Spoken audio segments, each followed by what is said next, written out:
Hey everybody, how y'all doing tonight? You rocking with the full court trio. I got my guys here with me, Duvall and KSAP. How y'all doing this week? Did y'all have a great week or was it as busy as mine? Man, I'm exhausted. Me too, man. It was it was too much. I Man. traveled, had to try to, look, KSAP gets on me all the time about not being tech savvy. So I had to come back in and try to hook all this stuff back up, guys. Hey, Hey, what's hey, I'm gonna tell you about mine, man. Never travel alone. why you say that? Boy, I mean, I felt empty, man. I felt lost. You know what I'm Uh-oh. saying? Like without, traveling with my wife or something like that, man. Like Canada, a little different, man. Right, right. Customs, man. Like I was kind of frantic. You know what I'm saying? Like I was out of place. You know what I'm saying? I Oh. was I was yeah. But So you need us. You need us, huh? yeah, hey, it's nah. You don't go over foreign lands or I call it foreign soil because you need a passport and stuff like that. You don't go over places like that where you know nothing about. First time being over. You know what I'm saying, and then you meeting with people and you be like, damn, you on edge. You know what I'm saying? Like shit. Just let me do what I got to do. Let me get back to my hotel and let me get the Right. hell out of here. You know what I'm saying? So. But we'll talk about that on another. I'll probably lay that all off probably on Monday or Tuesday, man. But Man, I was like, yeah, look, Case, look, I had to come back in. I had a late night flight last night, and then I had to work this morning, and then look, hooking up all my stuff. you I flew in the need, DFW.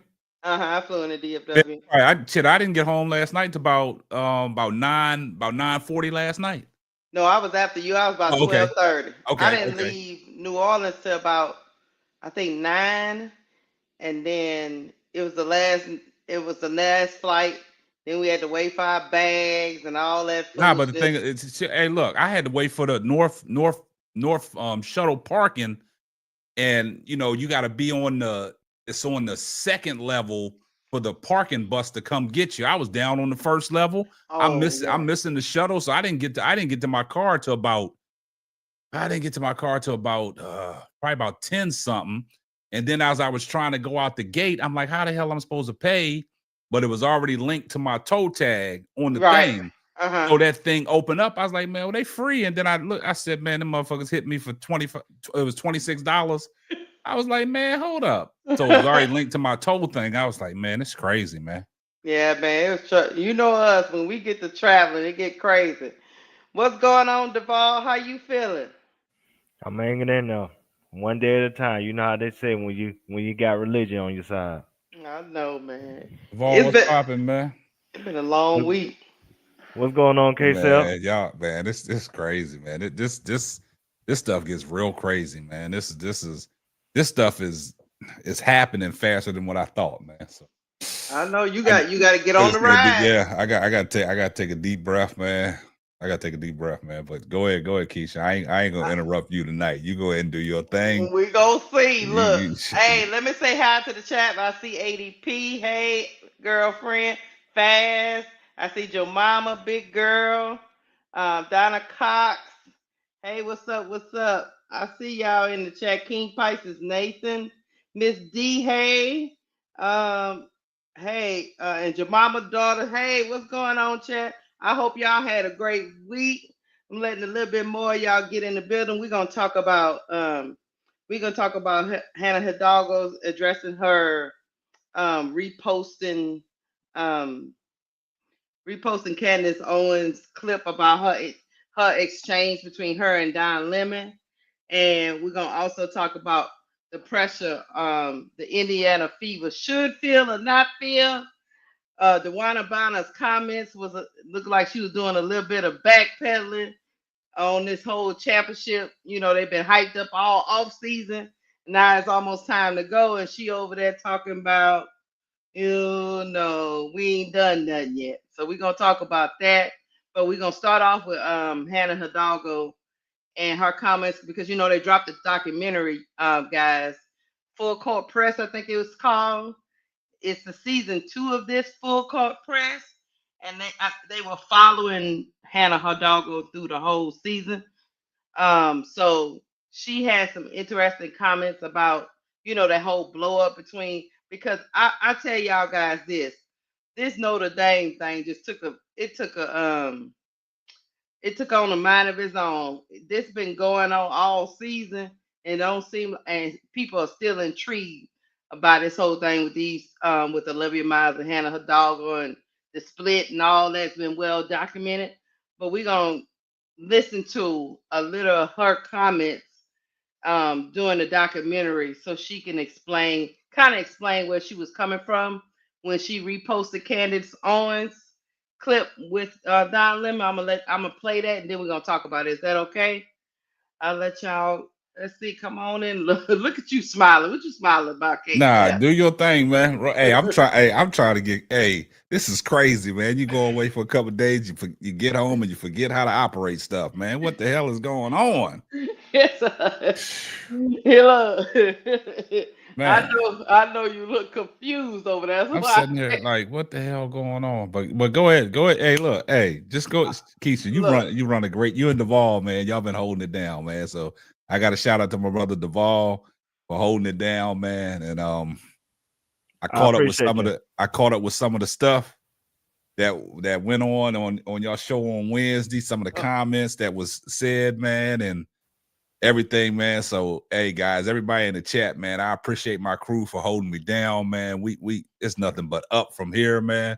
Like I said, things are starting to take off. Like I didn't understand how this thing was gonna go and how how we was gonna operate, but man, it's a blessing, man. And I got good people behind me, you know what I'm saying? And Duvall, appreciate you always wanting to step in and help the platform out and the channel grow, man, with your expertise, man. All the knowledge that you bring, all the things that you talk about, regardless if people don't agree with you or don't like you or things like that, but you bring a different nuance to what we trying to do over here, man. And your takes is your takes, man. And you got a lot of passion behind what you talk about, man. And I just really now sat down and really thought about everything that's going on and everything that's happening in this community and all the people that want to be a part of it, man. It's a blessing, man. And like I said, Duvall, man, you always been gracious, always been willing to reach out, man, and asking us, hey, what can I do to help? So we appreciate you, my brother. So that don't go unnoticed, man. So we appreciate you for that, Duvall. And then another thing is, KSAP, long as I like Duvall, that's all he should care about. I mean, he shouldn't even worry about nobody else. Exactly. I really don't like him, but hey, it's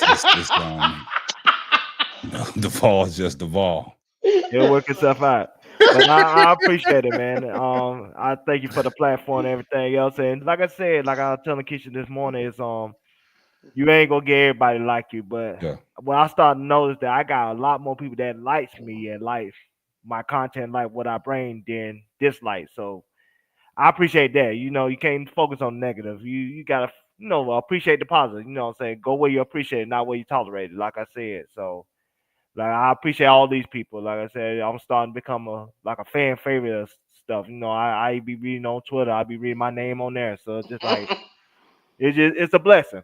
It's a blessing. Like I said, we're doing big things over here. Like I said, God already have a plan for you and where your life is going when it comes to this platform case out. So it's like I said again, we're enjoying the ride and riding the wave. That's how I look at it. I'll tell you one thing, KSAP. Duvall is becoming a Twitter celebrity. That's man. He becoming a Twitter celebrity. Duvall know I be joking with him too, man. You know what I'm saying? So Duvall, you know how I am, man. I be joking with you, man. I don't be thinking about that, man. I'm just proud enjoy of you, man. I just enjoy being up here, like I said, because you can tell when you're popping when you got haters.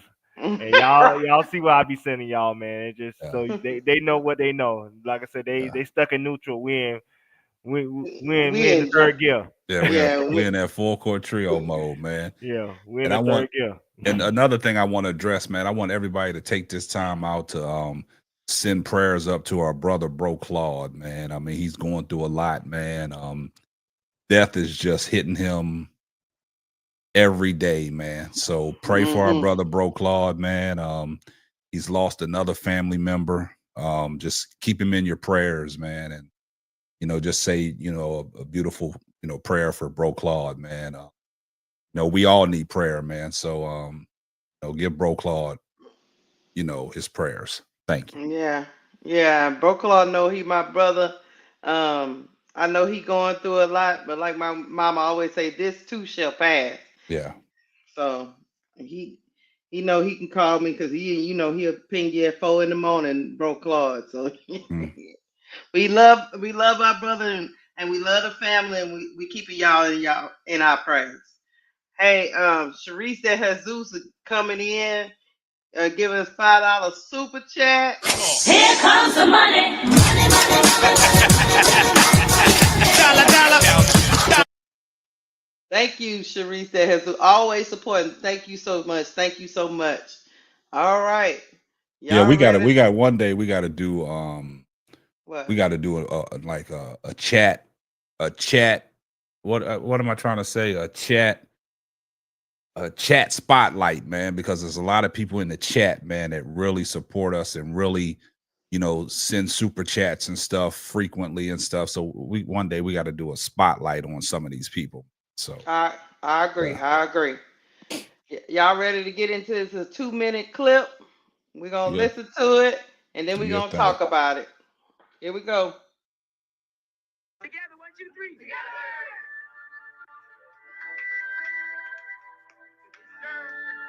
I'm super blessed to have the platform that I do have, but I'm still growing as a person and I'm growing in public.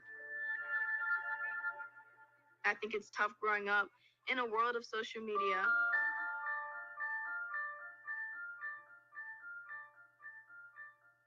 One day last summer, all of a sudden, Hannah Hidalgo is trending on social media. Hannah Hidalgo reposted a conversation to her Instagram story between former CNN host and gay man Don Lemon and Candace Owens, who's a political commentator. What do you think about same-sex marriage? It's a sin. You think it's a sin? So you think I'm sinful? What's that? You think I'm sinful because I'm married to a man? Yeah. You do? Yes, you're sinning. You are in a sinful relationship. I actually don't believe marriage can be between two men. What I reposted hurt a lot of people. I took it down, of course. I want to apologize to the people that I hurt because that's never my intention. I love everyone, regardless of what skin color, what belief, what religion, regardless of what you think, because the Lord calls us to love everyone.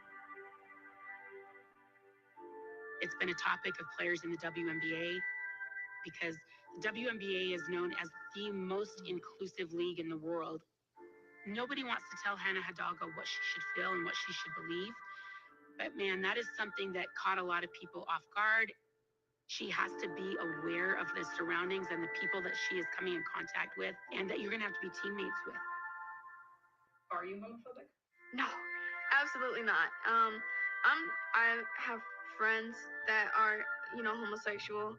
I have teammates that I play with every single day, every practice with them every day that are homosexual too. And that doesn't stop me from loving them.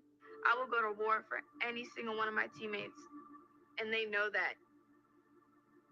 I don't want anybody to think that I'm apologetic for my faith.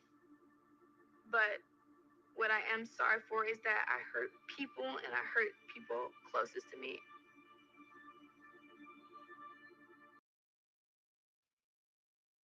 Well, that was interesting. Let's get to the super chats and then we'll talk about it. I want to say I seen one from Van. I think Van, yeah. Yeah, where did it go? Oh, here we go. Thank you, Van. Here comes the money. Dollar. Thank you, Van, for the super sticker. We got another one from Sharice de Jesus. Thank you, Sharice. Here comes the money.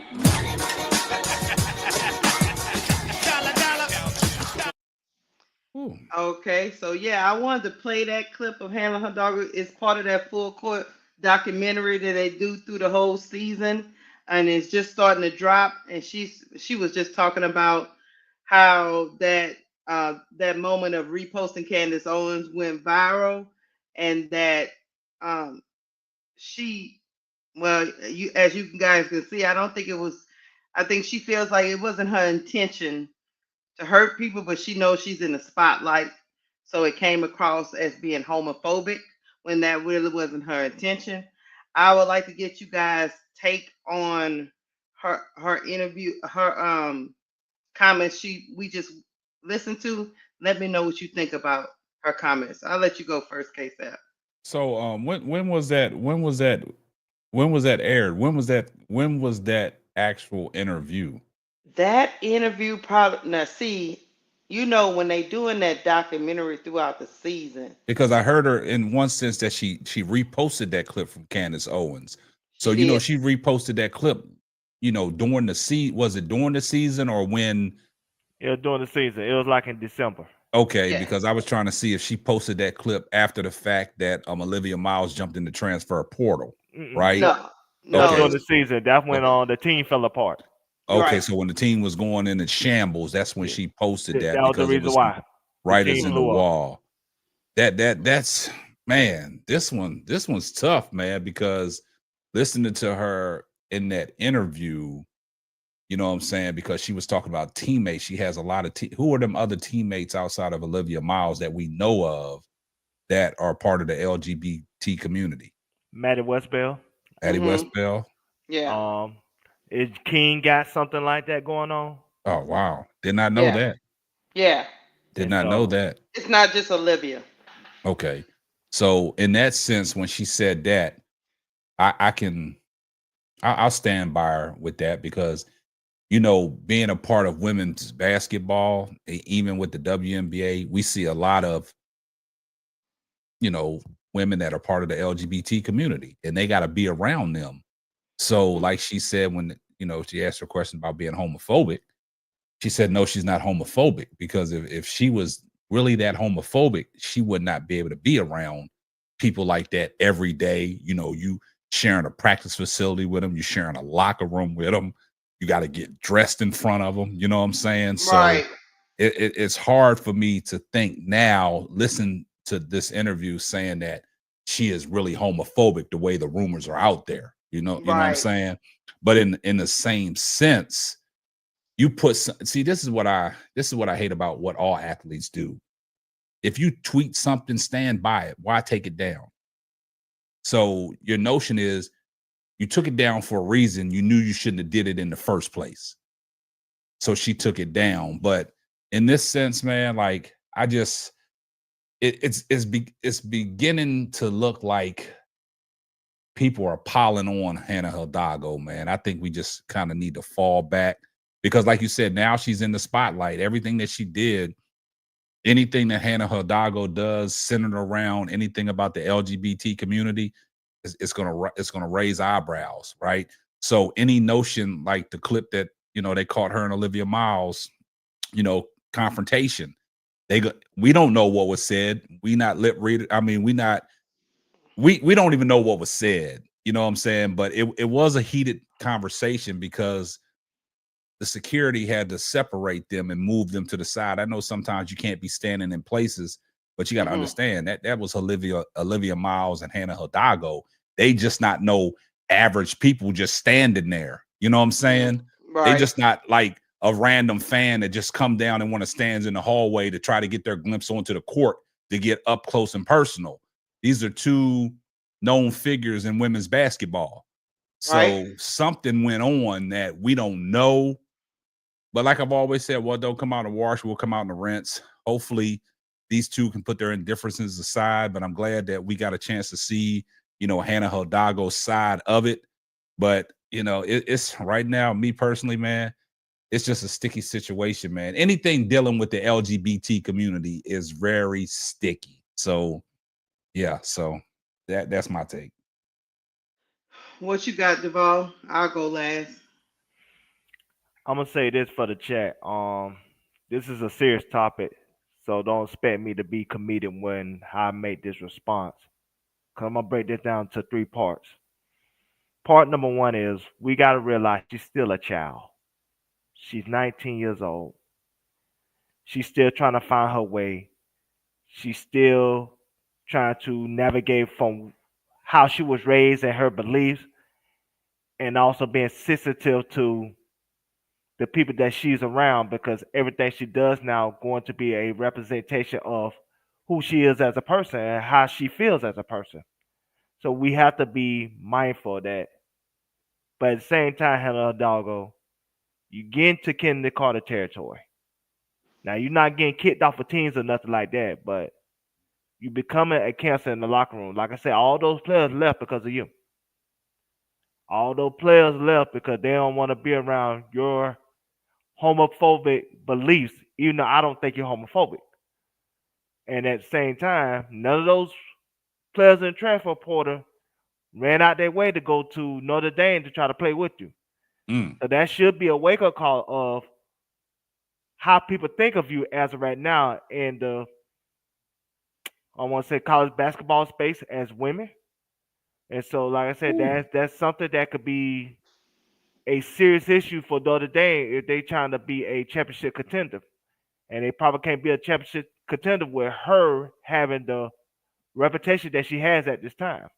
So she's gonna have to do more than words to show that hey, she's not homophobic.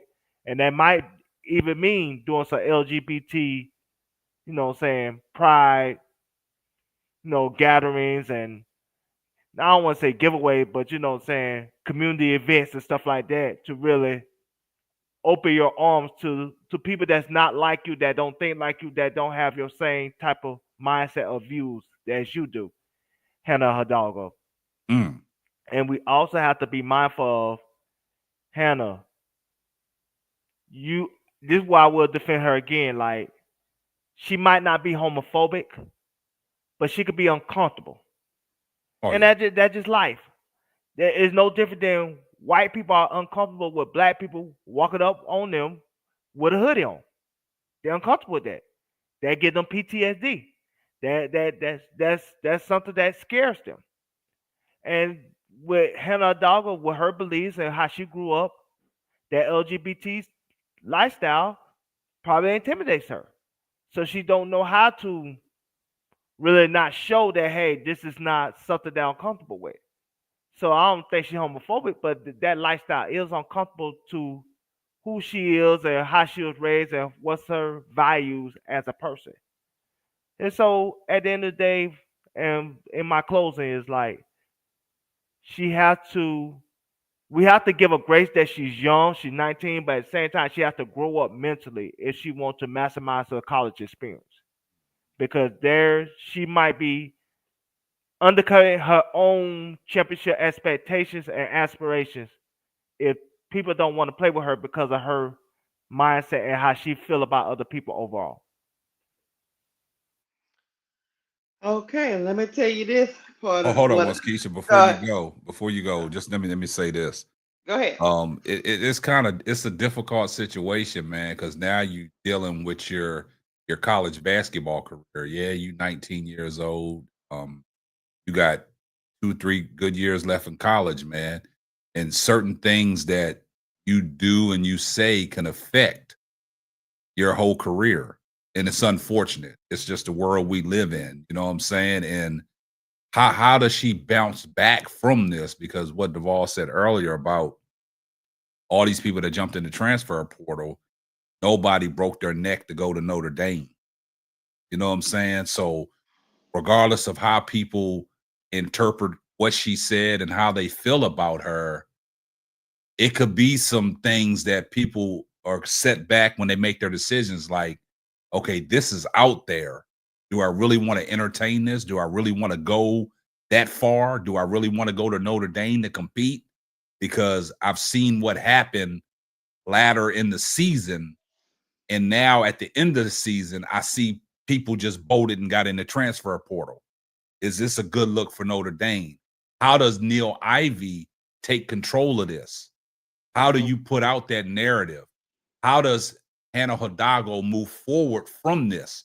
Because like Duvall said, she's young. People process things different. And this could be something that is affecting her, that is bothering her, knowing that she said, I put it out there, but then I removed it. Mhm. How is that affecting her mindset? So, me personally, man, it's a tough situation, man. Hopefully, everything is, on the up and up. Hopefully everything between her and Olivia Miles has been, talked about and addressed from what we haven't seen, because we only seen the little footage. Hopefully they've got a chance to really talk it out and, get the understanding from both sides. So go ahead, Keisha. Let's get to the super chat, and then I'm gonna give you my take. Okay. Here comes the money.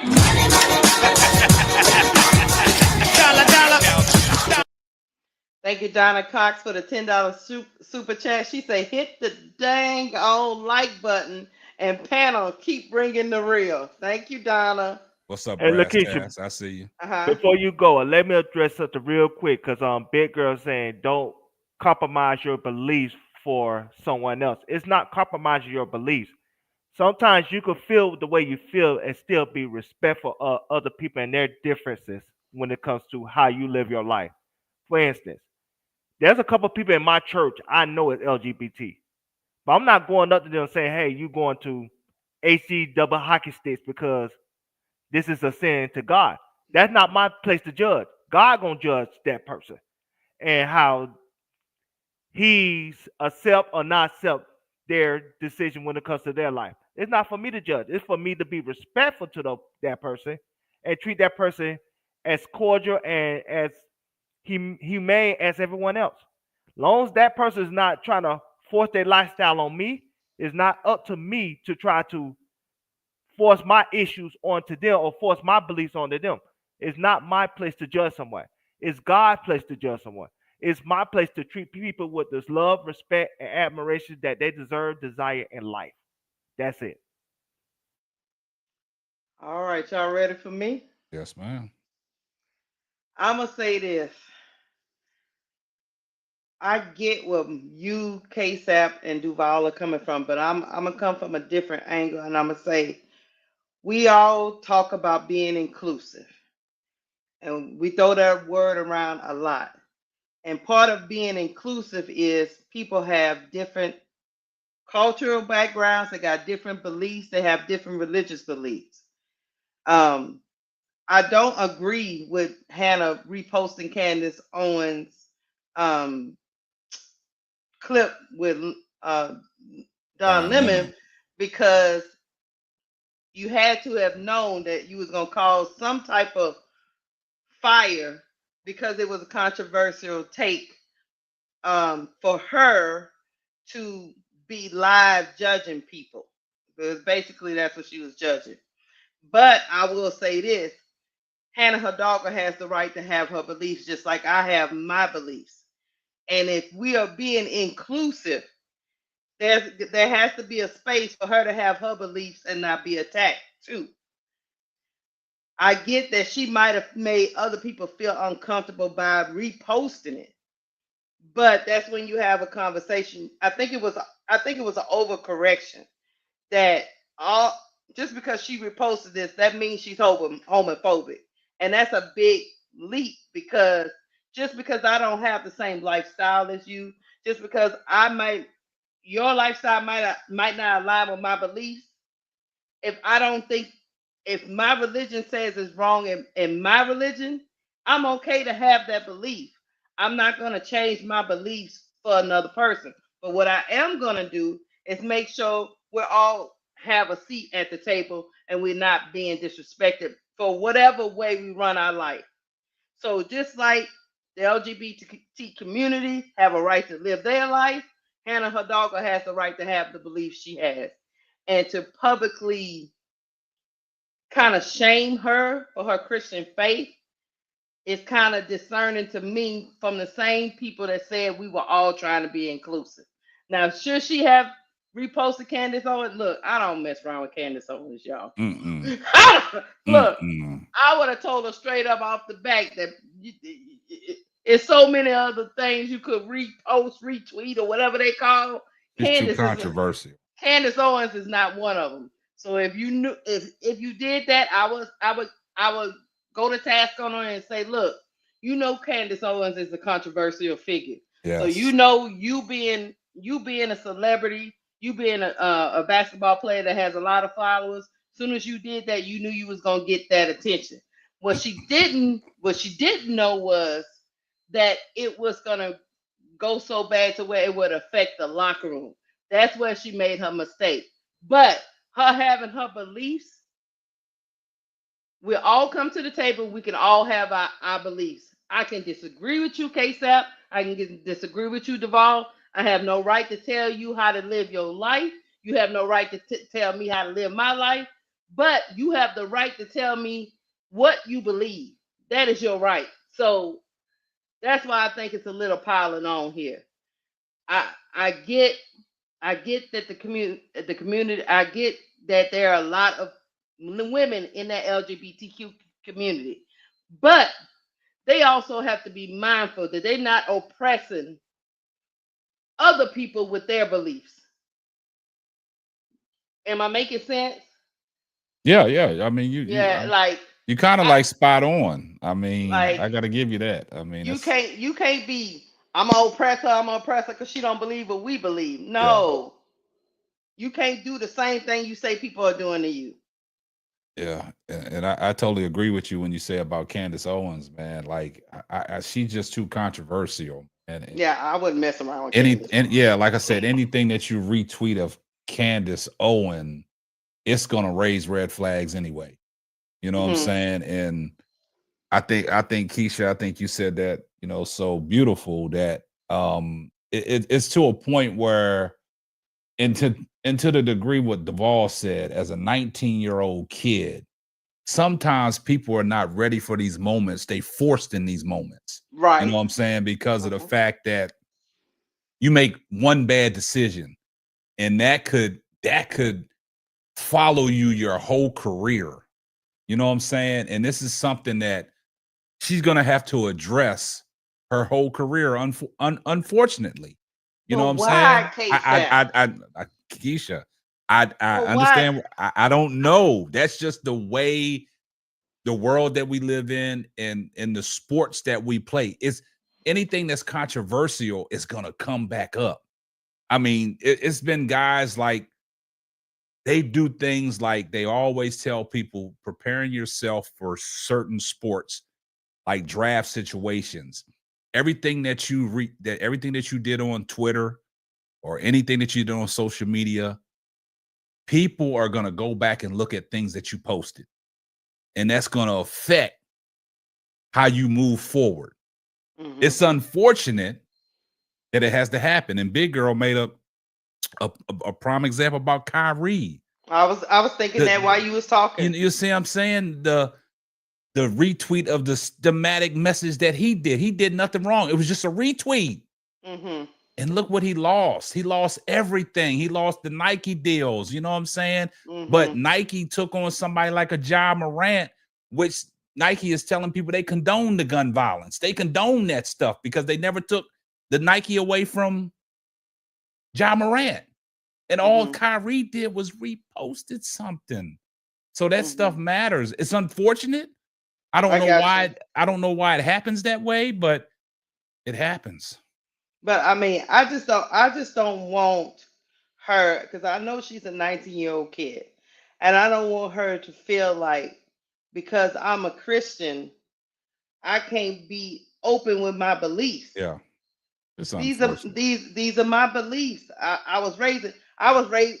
Let's take Notre Dame out of it. Mhm. I was raised with those beliefs, Yeah. but I was also raised not to judge other people and let them live their life. So I think it's just an overcorrection. I just don't want the LGBTQ community to start engaging in oppression Yeah. when you are the same people that said you were being oppressed. Yeah. The And we should be all LGBT and we should community is a all real be thing. and we should all be inclusive, but yet y'all almost tried to cancel her Yeah. because she retweeted something. Yeah, it's Keisha. It's crazy, man. When you said about the LGBT community being oppressed, and the crazy thing about it is the LGBT. You say anything about the LGBT, you got to tread lightly when you talk about it. You know what I'm saying? Because it's a real thing, man. Yeah. Like, man, it's tough. You know, me personally, the more and more that we talk about it, and the more I think, and see, Duvall brought it up, and I never thought about it this way. She's just a kid, man. You know, kids make a lot of mistakes, and she probably don't even want to be in a situation like this. All she wants to do is play basketball, and now she got to deal with this. This is the stigma that's gonna follow her everywhere she goes. So if things don't, like Duvall said, nobody, you know, did a beeline to Notre Dame to go play with Hannah Hidalgo. He is correct on that point for sure. Yeah. I mean, so yeah. that's Patricia. See, it's tough for me, man. I just, we all can sit here and say we know why, but it's unfortunate that it had. And see, if this clip would have never came out, then I'm saying to myself, like Keisha said, why are we piling on Hannah Hidalgo? But now that the clip come out, you take a step back and you look at it from a different perspective, right? It's just hard to see somebody that young just doing what she wants to do, play basketball, and now she's caught up in this homophobic stuff in this clip that she posted, and it's unfortunate. And I always said, I'll let Duvall get back in here too. I've always said that the adults failed the Notre Dame women's team, because when this thing broke and went crazy, it was to the coaches and the people around that team to sit those girls down and talk through it. Not to let, not saying that that's not what they did, but something didn't happen, because now you letting the outside world fester into the locker room, and you know how detrimental that could be, KSF. Yeah. So, but you can, contrary to popular belief, you can work with somebody you don't like. Everybody ain't gonna be your friend. Man, Keisha, it's crazy that you said that. I just had this conversation with my manager on my real job probably about 2 weeks ago, man. And I'll leave it alone because I don't want to get off. Everybody, you can work toward a common goal, and everybody don't have to be quote unquote twirling, braiding each other's hair. That's you ain't have to say it like that, like they in jail or something. Set it off. That's where the coaches come in. Yeah. And say, look, we ain't got time for that foolishness. Look, she ain't got no problem with you. You ain't got no problem with her. You can do whatever you want to do, because everybody have similar raising in their background. But what we can't do is be oppressive to people that are not like us. But that goes both ways. You can't look, LGBT community. Look, don't come for me. I'm just telling you, don't press me in my beliefs either. I think with them, they try to have it both ways, but don't come for me now. I got you. Right. Hold on, we got a super chat. Okay. We protected. Right, we protected. Here comes the money. Money, money, dollar, dollar. Thank you, Brandon Sleep. He said, "What's up, everybody?" What's going on, Brandon, my guy? How you doing? I'll get Duvall back in here because I do understand where he's coming from. It's almost like my mama gave me this example, and I'll let Duvall get back in here. She was like, it's just like when you go to work, Keisha. You can't be up there Bible thumping at work. Even though I'm a Christian woman, and if you come to me directly and you want to talk about the Lord, I'll talk about it with you. If you want to be saved, fine. But you can't be at work with the Bible going by each person's desk, talking about you going to hell and you a sinner and this, that, and the third. You can't Keisha, do you that, spot Keisha. on with that. You make a toxic environment at your workplace. Yeah, it's the same thing. It's the same thing here. That's why she shouldn't have retweeted that Yeah. because you're in the work. You know, even though it's college, it's Yeah. still a workplace. So you can't be hitting people over the head with the Bible. Yeah. You know, you can't do that. Duval, you got anything else? Go and get to that super chat before Duvall get to there. We got hold one on. from Oh, Ronnie I see you, Repass. Ryder Repass. Here comes the money. Money, money. Thank you, Ronnie Repass, a $5 super chat. He said freedoms need wisdom because there are consequences. Yeah, he broke that down. He separated that consequences. Yeah. Yes, I like he that, did. Ronnie. Like that. Duval, anything else you wanna but she is a kid, so the way we jump on these kids after they make one mistake is just this society, man. You can't be a kid no more. You gotta be in it. If you on Twitter at 12, you can get got. They don't care. No, look, Duval, what you think? Let me add this. Remember what caused the confrontation? What last Saturday with Hidalgo and Olivia Miles? Mm-hmm. Remember, Olivia Miles posted a video on her Instagram taking a shot at Hannah Hidalgo, saying that people hide behind terrible personalities behind the veil of religion.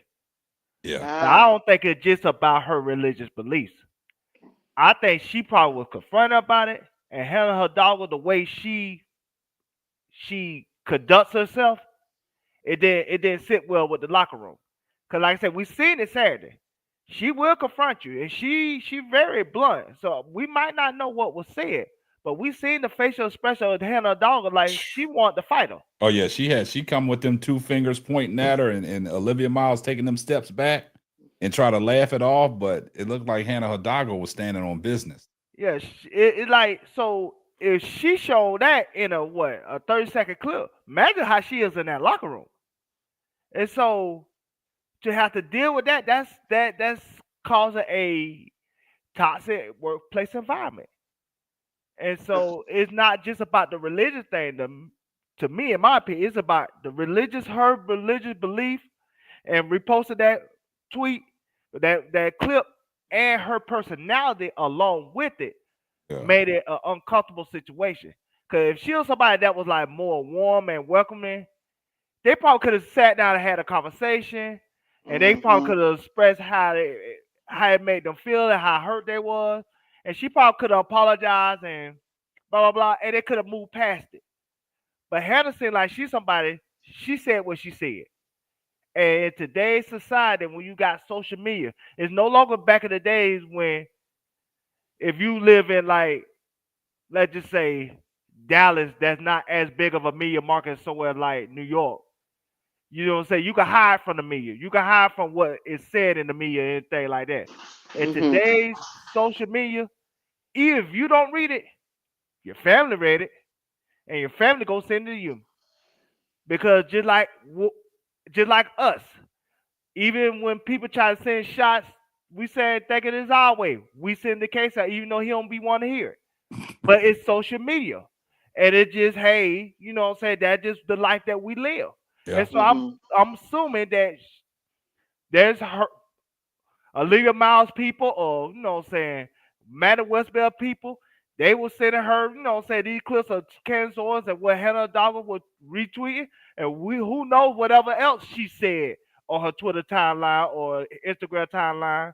And then they tried to address Hannah Dogger, and Hannah Dogger maybe told them to go F themselves. And so it's just like she needs an attitude adjustment if she wants to maximize her championship potential at Notre Dame or even her WNBA career. Because she gonna work around other LGBT community people. And you don't have to always like their lifestyle, but you have to respect and appreciate them as people. Just like they have to respect and appreciate you as a person. It just has to be a mutual respect at the end of the day. I don't have to like your lifestyle. I don't have to agree with your lifestyle. I can at least respect it. I can at least respect the fact that that's how you feel. And even if I disagree with it, I don't have to worry about that judgment when it's judgment day. You have to worry about that. Or if you don't believe in that, hey, then one of us gonna be right. and one of us gonna find out one day. Depends who die first. So In this situation, I just don't want to see the young lady get attacked by the LGBT community and everybody, turn their back on her and look at her side eye like, nah, we can't mess with her because we already know how she feels about us. You know what I'm saying? And I don't want that to be a point. And like Duvall said, when you become a cancer in the locker room, man, everything just goes downhill, man. People don't want to work with you. And to the point of what Keisha brought up about what her mother said about you can't just be Bible thumping at work. You know what I'm saying? No. A lot of establishments, they don't appreciate that. You know what I'm saying? And you can get backlash for that. And some people can lose their jobs for that, right? And it's sad because, you know what I'm saying, your Christian beliefs and your faith and something that you stand on will get you removed from a workplace, right? And everything that Hannah Hidalgo is standing on and the things that she says is pertaining around the LGBT community. And just like Duvall said, something stirred that up early on in the season when things start going downhill. So, like Duvall said, it might have been some writings on the wall. Like it could have been the time that they was winning when Hannah Hidalgo was out, and she had to sit back and endure what the team was doing without her. And then all of a sudden she comes back. There's some jealousy, there's some resentment, and we don't know what was said in that locker room because we're not in the locker room. Sometimes I like to be a fly on the wall in some of these locker rooms that see what goes on. But in this situation, it's unfortunate that two of your star players, it's two of your star players going at it, and it's unfortunate. Yeah, I mean, go ahead, Duvall. I was gonna say, let me get in here real quick. I want to address Tiffany and Co. What I'm saying is this: I'm not trying to say she's aggressive based on. I understand the stereotype of how people view African American women and the way they talk, the passion they talk, they come across as aggressive. And I know that could be a sensitive connotation that what I'm saying. Us women in this chat and that support this channel, I I am sympathetic of that. Let me just say it, because it's hard to really describe, but I am sympathetic of how you feel. But at the same time, we've seen that video. She did not talk to Olivia Miles as somebody that's trying to make peace. She talked to Olivia Miles in that video like she woke up with violence. And so I'm saying she did that in a 30-second clip. Imagine how the hell she was behind the scenes. So you are what you put out there. If she would have addressed Olivia Miles in a peaceful manner, then maybe we would say, man, this was being overblown. There was just a misunderstanding, blah, blah, blah. But we see how she addressed Olivia Miles in public. So imagine what she would have did in private, where there's no cameras around, where there's nobody that could police them and say, hey, you can't say this or you can't say that. Because if there was, this would have got under control. But clearly they don't respect the coach because, like I said, they said what the hell they wanted to say. Because the coach ain't have no type of control or direction when it came to how she wanted this team could be conducted. Yeah. Because, like I said, this one don't happen on Kim Mulkey watch. No. Kim Mulkey would have got that under control. Don Stelly would have got that under control. Yeah. You know what I'm saying? Even somebody like Gio Auriemma would have got that under control. It wouldn't have got out of hand. Ivy is somebody that they don't respect because she allowed that situation to get under control instead of her grabbing the situation by the horns and deading that issue. And that's something she should have did. Even that means bringing in a team psychologist or even one of those former players could have sat those two women down or whoever was involved, whoever was offended, and really bridge that gap. Like I said, there are things that could have been done, but nobody was the adult in the room, and that's including the coaching staff. Yeah. That's good. That's a good take. Before you go, Keisha, let me Mo 3. The Bible thumping came in. It was a reference to what Keisha's mom told her about people Bible thumping in regular corporate jobs, not pertaining to any sports, just regular jobs. That's where the Bible thumping came in. So I was just using an example. Yeah. So your reference to Bible thumping at Notre Dame. No. Nah, we're not talking about that. I guess you came in before Keisha said what she had to say. Her mother made reference about people on regular 9-to-5 jobs where they bring the Bible in, Bible thumping. She used a reference like, people forcing religion on you, talk about you going to go to HELL and things like that Right. at the corporate job. That's what that Right. reference was. That had nothing to do with Notre Dame, the school, because we all know Notre Dame is a Christian school, just like TCU is a Christian school. So, And yeah, and those schools are inclusive because these players are there. You know yeah, what I'm saying? So I'm not talking about it in that sense. I'm talking about my mother would just talk about sometimes in certain settings. I'll put it like that. In certain settings, you have to pick and choose where you can have that type of conversation. In the setting in the locker room when you trying to work toward a common goal, it is not the setting to be trying to make somebody believe as you believe. You see what I'm saying? That's not yeah, every place, there's a place and a time for everything. And that's just not the place. Go to work. Like I say, we don't have to braid each other's hair. We just got to get along, get on the court and play. Now, if we get friends out of it, we get longtime friends out of it, cool. But that's not what y'all there for, really and yeah. truly. And that's where the coaches are supposed to help these young ladies, especially this baby, 19 years Yeah. old, navigate through this whole thing. Because I know how she's feeling because Duval is right. All the people left, and we haven't seen new people come on. So that's why she walking up on Olivia Miles. Yeah. You know what I mean? She's hurt too. And to what Brass Tack said, I've always been a firm believer of this, Brass. I've always said this. What don't come out in the wash will come out in the rinse. When the ship starts sinking and there's mutiny on the ship, it's always going to be something that comes out. And then when it comes out, we'll sit back and think, oh, was this the reason why things went this way? So to your point, Brass, I've always been a firm believer of that. What don't come out in the wash will come out in the rinse. When things don't go according to plan or the way we thought it should have went, something negative is going to come out. And this is what negative came out of that whole situation because of the fact that Olivia Miles jumped in the transfer portal.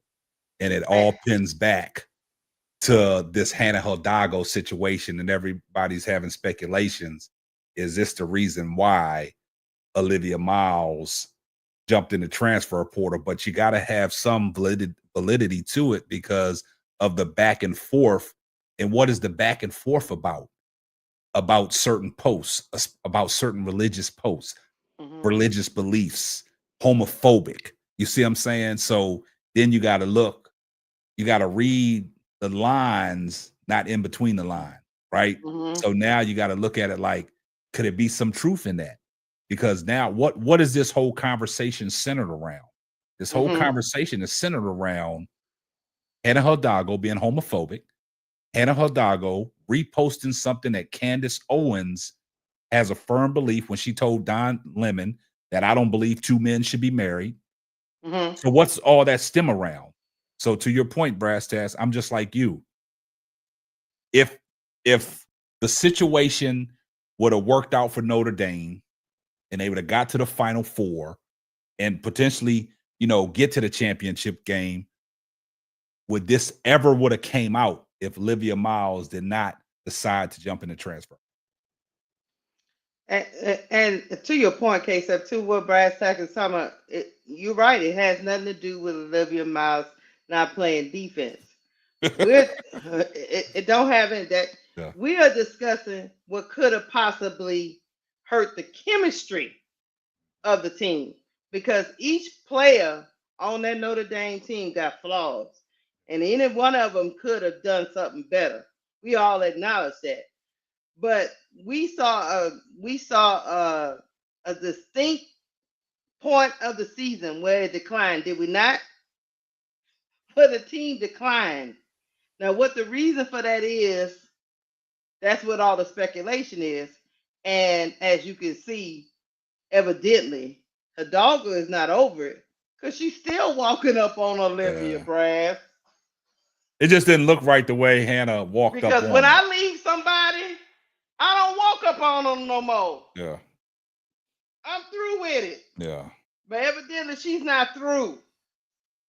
She feel like she been bad mouth from Olivia Miles to other people, and maybe And I she's get blaming it. Olivia Miles for people not wanting to come there and play with her.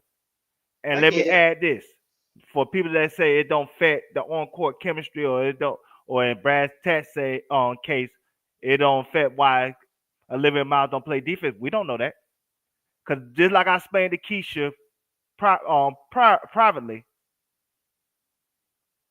somebody like Kamilla, I believe last year at some point she stopped setting pitch and she stopped playing hard. Part of the reason why, because she had point guards that were playing politics with the basketball, so she no longer believed in the team that she was playing on last year. But like I told Keisha said, I said, if you notice, she said pitch a lot harder and she's running a lot faster to the hole because she have 100% faith that Vandersloot gonna try her best to give her the ball. So she's trying harder because she believes in the person that's running the show that gonna do right by her. So she gonna try to do right by them. Last year, it got to a point where she no longer wanted to do right by the Dana Evans and Lindsay Allen and all of them because they were playing politics with the basketball. They were playing with separate agendas. So why that couldn't be the same case with Olivia Miles? If Olivia Miles was coming to a work environment where my coworker, because it is a work environment, I don't care if you're playing a basketball game for free, they're getting paid. That's a job. If you go into a work environment and my coworker is side-eyeing me and looking down on me and my lifestyle, and she making it public to everybody that I know that she's feeling this way, why would I want to play defense? Why would I even want to be there? I'd rather go somewhere else. And so she might have gotten the mentality that, hey, man, let me just get this over with. Why do I care? Because you can see how Olivia Miles' numbers from late December to the end of the season, how her numbers dropped. And she was playing well before that Candace Owens retweet thing. She was playing her best basketball where KSAP was worried that she was gonna be the number 2 player overall because she was playing so well.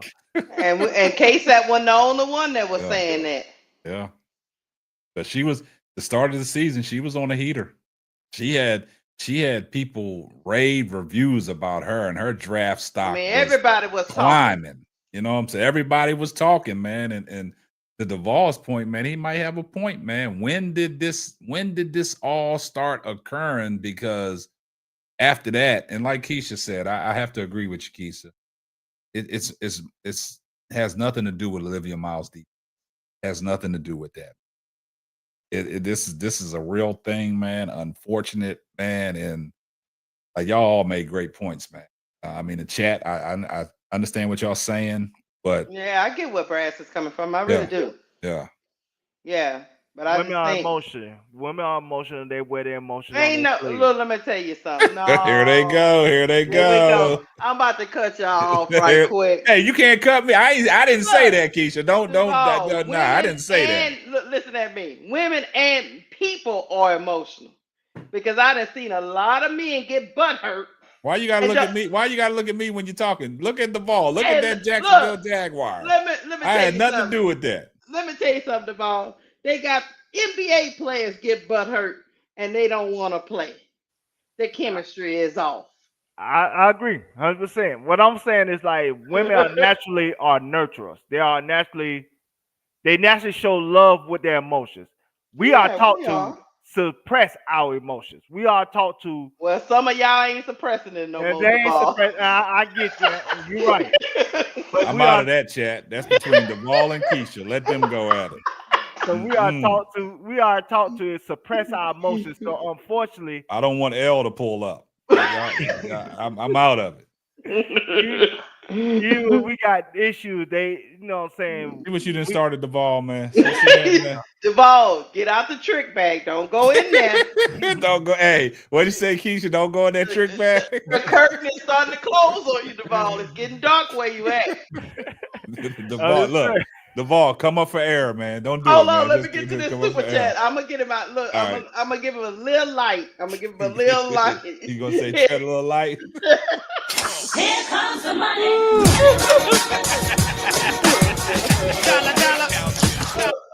Thank you, ABC, for the $5 super chat. He say Duvall, thank y'all for tonight's show. Go on, Duvall. Go on back in that bag. Now hold up, Duvall. I can't get in the bag with you, man. You got to fight your way out this. You got to cut some little peepholes in that thing, man. I can't go in there with you, man. I can't go in there with you, man. Don't let Keisha get you in that bag, man. That bag is something hard to get out of, man. I've seen a lot of people get put in that trick bag and they can't recover, man. Because don't be that one. I give you a perfect example. Golden State was rolling. They had Kevin Durant, they had Steph Curry, they had Draymond Green, they had Klay Thompson, they had went back to back, and next thing you know, Draymond Green was calling Kevin Durant a B, and he was out that bitch. That was the end of it. And see, look, I didn't mean to cut you off, but see, in that heat of that moment, you know, Kevin Durant really tried to downplay it. Like it was like, you know what I'm saying? It was just like something that was on court. You know how Draymond is. And it goes back to my saying, what don't come out in the wash will come out in the rinse. So when Kevin Durant left Golden State, see, everything started coming out. Yeah. That's when Kevin Durant, when that moment happened, without him saying it when it happened, that's when he was disconnected from Golden State. He was disconnected. I'm not disagreeing with that. Like I said, one, it went back to the championship parade when they said Kevin Durant wasn't one of their own. Oh, yeah. It started there. That's when he really was feeling some type of way. But no, I'm not saying women are emotional like they don't have a right to be upset. What I'm saying is this. Because I'm hearing Tiffy and Cole saying I'm anti-woman, and that's not true. I love women. So nobody don't put that type of label on me. I'm just saying at the end of the day, when women show emotion like that, it gives a stereotype that's already out there. And so in a corporate environment, you have to conduct yourself differently. I put myself in this situation. When I used to work at casual restaurant jobs, I used to cuss my managers out every day. I ain't give a damn. I used to cuss their ass out every single day. And Duvall, that's emotion. Of course. 100%. Anger is an emotion, y'all. Yes. Not just crying, not just being upset. Being angry is an emotion that a lot of men deal with. And you see what has happened. See, Duvall, you in the bag now. You in the trick bag, man. And like Brad said, there's a lot of razors in there, man. Yeah. So now you gotta fight your own battle, man. I got you. And but to Brandon Sleep's comment, and that made KD break up a championship team because of one incident. So we think an incident with young people, those men were grown. Yeah. And they had one incident and they broke up a championship team that would have been dominant, right, K-Sap, for years to come. Oh, yeah. That team, that wasn't nobody. And we expect 18, 19-year-old, 20-year-olds to navigate something that grown people have a hard time navigating. Because Draymond said one word, you B, and that was it. That broke up the dynasty. One thing broke up the dynasty. I think that's what he called them, right? A B? He called them a B, right? He said, if you don't want to be here, you don't have to be here. We won before you. We can win without you. Yeah. And that's over a situation because Draymond did not give KD the ball in that last possession. But like I said, we go to Shaq and Kobe. When Kobe got caught with the woman, he threw Shaq's name under the bus. That broke up that team. Like I said, I can name many men that had these controversies. So it's not just a woman's thing. So it's just like at the end of the day, it's just like coming out the bag. Yeah, he trying to get out that bag, man. I'm trying to get out the bag, but it's just like, but when you're in a corporate environment and we all work in a corporate environment, even when we are upset, we have to conform ourselves differently, because at the end of the day, we're in a different situation where if we do show that emotion, they will get rid of us, especially us as African American people. So we can't be normal, and that's unfortunate. But we have a stereotype as African Americans in this country that we have to act differently unlike other races and other ethnicities under other situations. True. And so if we know that, we have to conduct ourselves accordingly. Because at the end of the day, we don't get the grace that other communities get under the same circumstances. He trying, Chad. He trying. He trying to get out. He almost out. Yeah, he trying. He got cut up by them razors, like Brad said, but ADP, he you coming right. out. Sometimes they, instead of backtrack, they do the retreat dribble. You know how you got the ball and you dribbling in the paint's clogged up, and you got to retreat all the way back out and reset up the offense. I think that's what Duval trying to do, man. He's making a gallant effort, man, but that bag ain't nothing to play with, man. But I will tell you this. Look, guys, I'm rooting for Hannah Hidalgo. I am rooting for her and the Irish. I'm gonna watch her because I love watching her play. Oh yeah. You know, He's a little firecracker. I love fire and brimstone players. Me personally, I like people that bring it on. I like that dog. So I think this is a learning situation, but she's gonna learn from this. You know, I just hate that society take one thing and try to destroy like your whole reputation off of one thing. It's just crazy to do that to these young people. So Goon the Shooter said Hidalgo equals Briar Jefferson. Lord Jesus. That's diabolical. Right? That's diabolical, Goon the Shooter. Ooh, Goon, you shooting, ain't you? What? Damn. You say she Mojel? Okay, how can you say something like that? I don't know. Goon trolling. Yeah, Goon, you got to be trolling or something, Goon man. try. I didn't expect to hear that from you. Yeah, we look, this panel loves Hannah Hidalgo, y'all. We like watching her play. She got things to work on like any other player has to work on. And her coach, hear me, Coach Ivy. You got to help her, man. Mm-hmm. And you know they got these Catholic priests and stuff at these schools where you go get help, man. Like just I don't even want to talk too much about it. No, they'll be all right. I don't want to put myself in the bag, so no, don't get in the bag. I ain't getting in the bag. We about to get to the Duval already cut up. We don't need to get cut up too. I was gonna say one last thing she probably need to do is, even if she don't actually do this, if Notre Dame put out a press release saying that hey, she went to what they call sensitivity training, so it would kind of help her. That's a sensitivity training. That's almost like a Kennedy Carter situation over in China. Don't do that, man. I'm just saying, don't do that, Duval. Stop. She need to help her image because her image bad. I'm telling you, when all those, it's not like just Olivia Miles left. It's like 5-6 players left. 5-6 players got in that transfer portal. I see you broke off, man. We see you in the chat, man.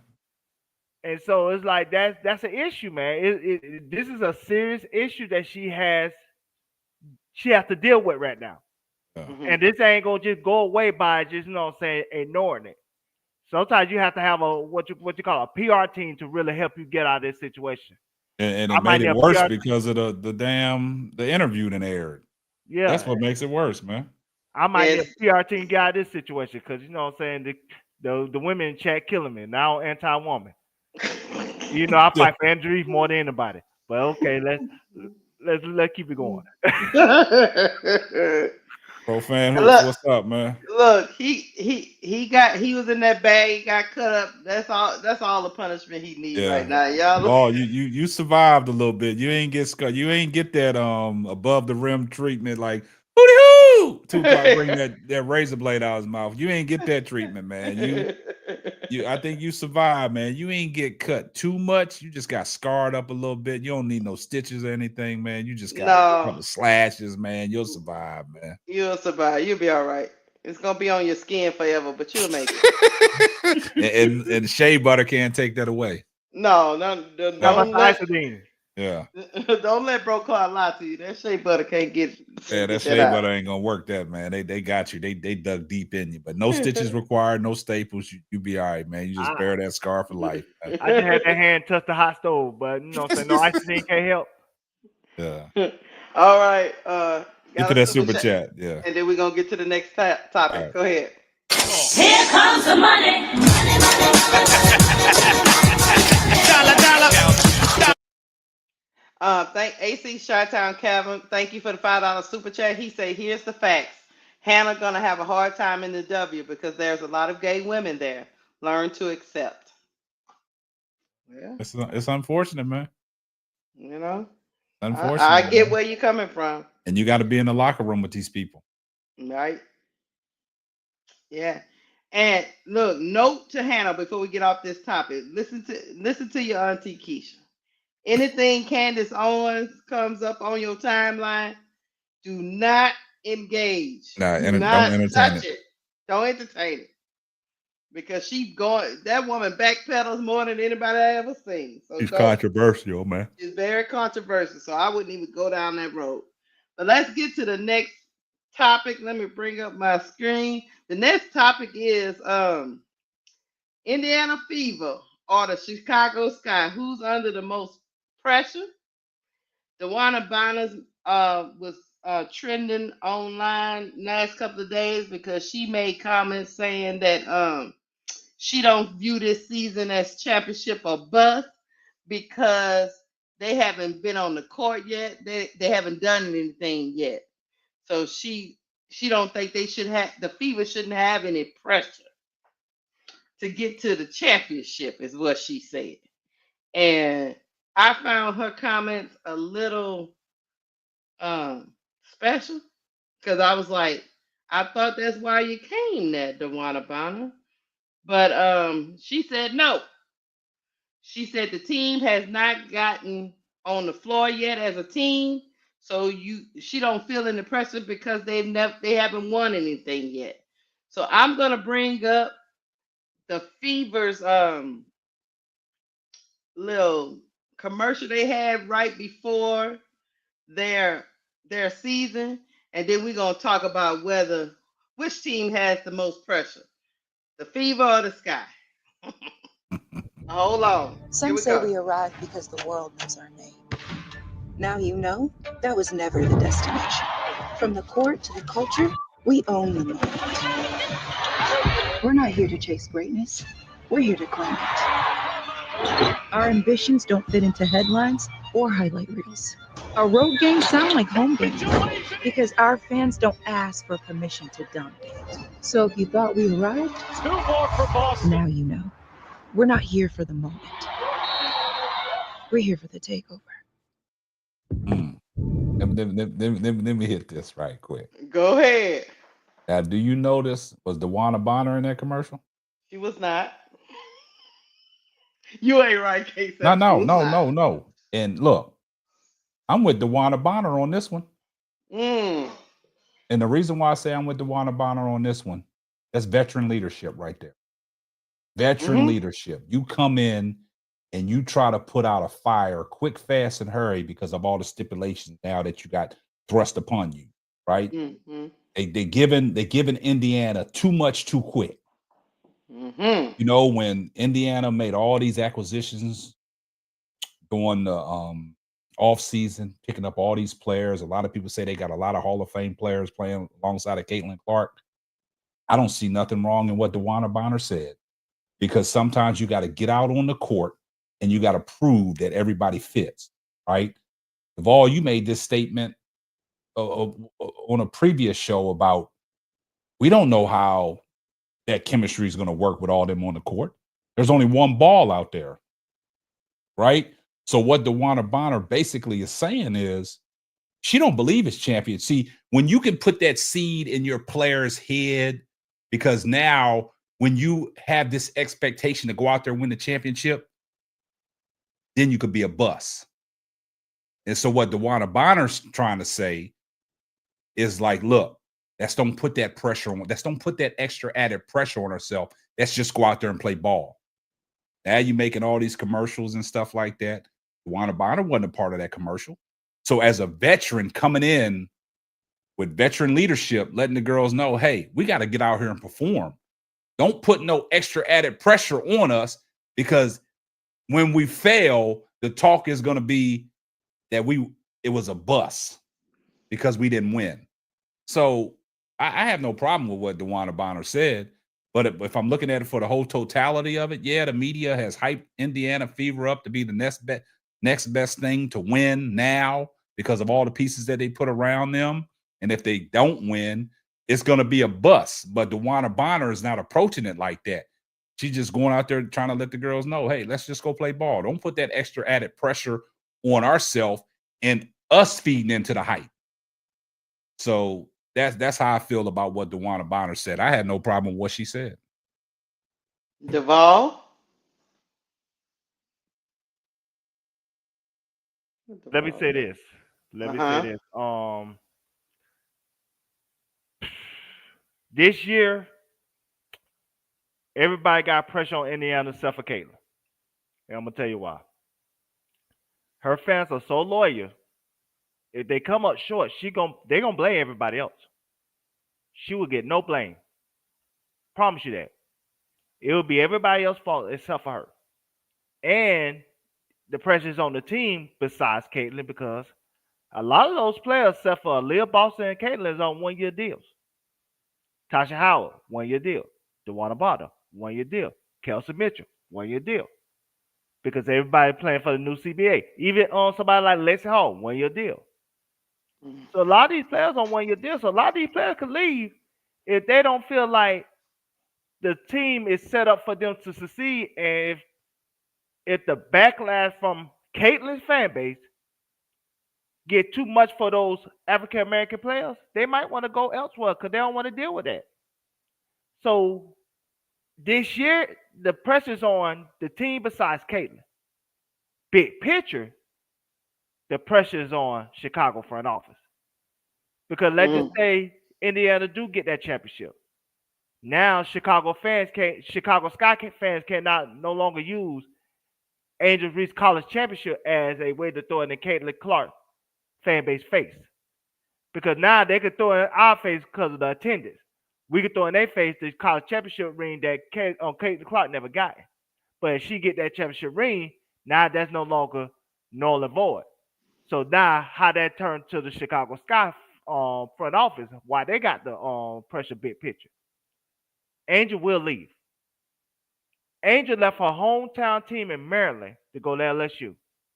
That girl is a businesswoman first. She will do whatever it takes to put herself in the best position to succeed. If she feel like Chicago Sky is shortchanging her at any point, she will walk away, and rightfully so. That's why she don't have no problem making her demands, her feelings known about certain things she wants, especially when it comes to that practice facility, because she wants to put herself in the best position to win big picture. If she feel like Chicago Sky is not doing that for her, she will walk away. And that's why I say big picture, it will be Chicago Sky front office. But as of this year, it's going to be everybody on the fever except for Caitlin because her fans going to always make excuses for her shortcomings and blame it on everybody else so they could feel better about their star, their cult hero, the person that they worship. The end. That's the list. Hey, before you go, let me say something to the chat. Go ahead. I think y'all missing the point. This was about the comments that DeWanna Bonner said. And I had no problem with it, what the DeWanna Bonner said. That's one thing. But I also said, me personally, it is championship or bust because they put all these players around Caitlin Clark that could be so-called Hall of Fame players. But I think the point that you guys are missing is the comments that DeWanna Bonner said. I said DeWanna Bonner did nothing wrong. She's just, as a veteran, letting her players know that's don't feed into the hype. That's don't put that extra added pressure on ourselves. Let's just go out there and perform. So she did nothing wrong. But if you ask me in the same sense that I was saying that, I said it is championship or bust because of all the players that they put around Caitlin Clark. So, guys, I don't want y'all to miss that point. I don't want y'all to think that I'm here defending the Indiana Fever. It's not going to be championship or bust. The team that they have put around Caitlin Clark is designed to win now. That's what I'm saying. But I'm focusing on what DeWanna Bonner said. I don't have no problem with what DeWanna Bonner said. She did no wrong. She's a veteran. She did the right thing. And that's all I'm saying. Go ahead. Let me. I'll go right after we this super chat. Here comes the money. Money, money, Thank you, Ronnie Repass, for the $5 super check. He said, "Wish I wasn't at work. I have a lot to say about this topic." All right, let me say this about the Rana Bonner's comment. I get where you're coming from, KSAP. I get where you're coming from, KSAP.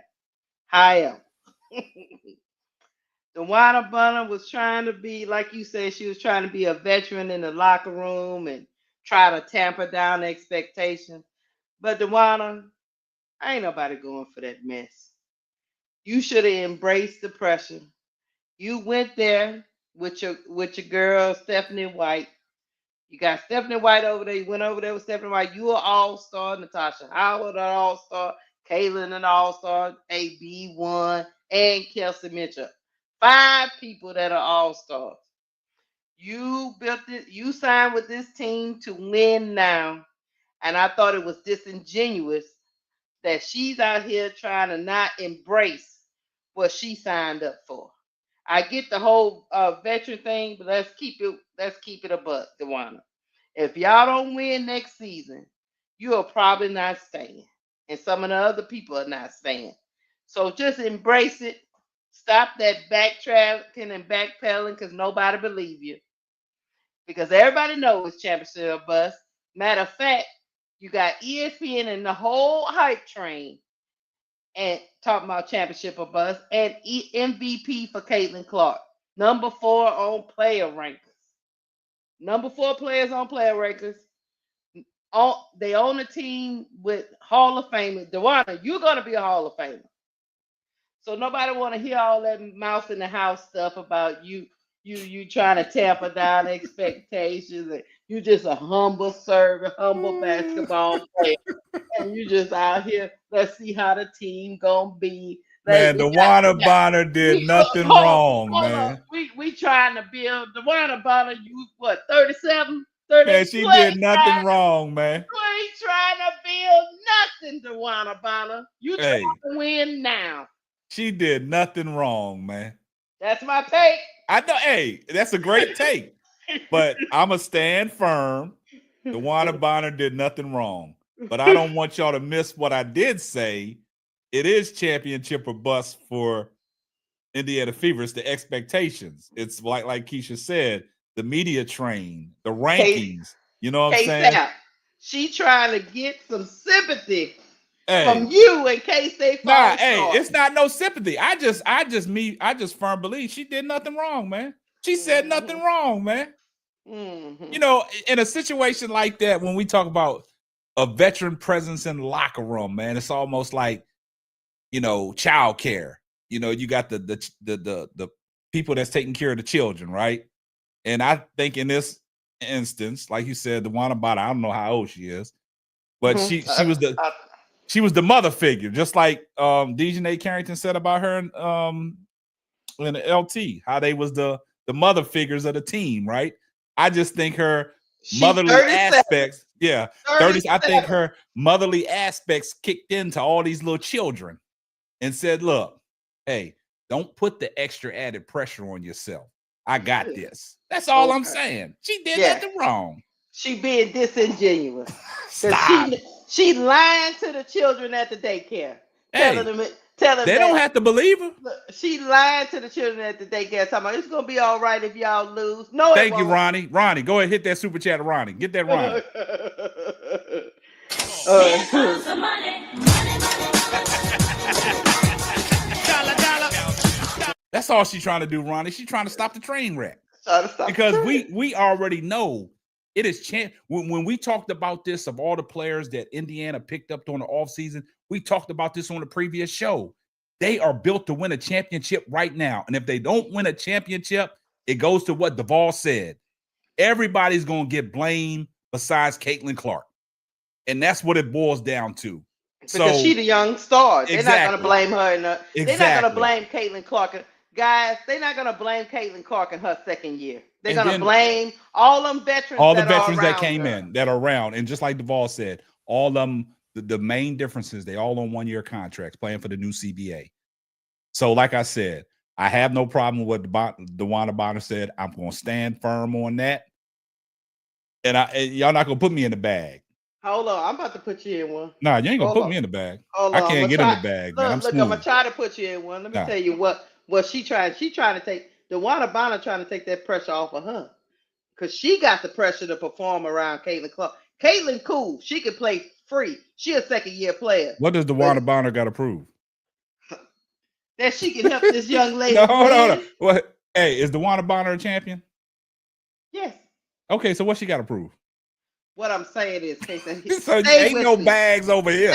Stay with me. Okay. She's got to prove to that Fever fan, not to me. She's got to prove to that Fever fan base that she can help their star player win. But do you think DeWanna Bonner really cared about that Fever fan base? Yes, she do. I disagree with that. If they turn on her, she went to, like you said, Keisha, when you said it, when you first started off with your soliloquy, she went over there with Stephanie White.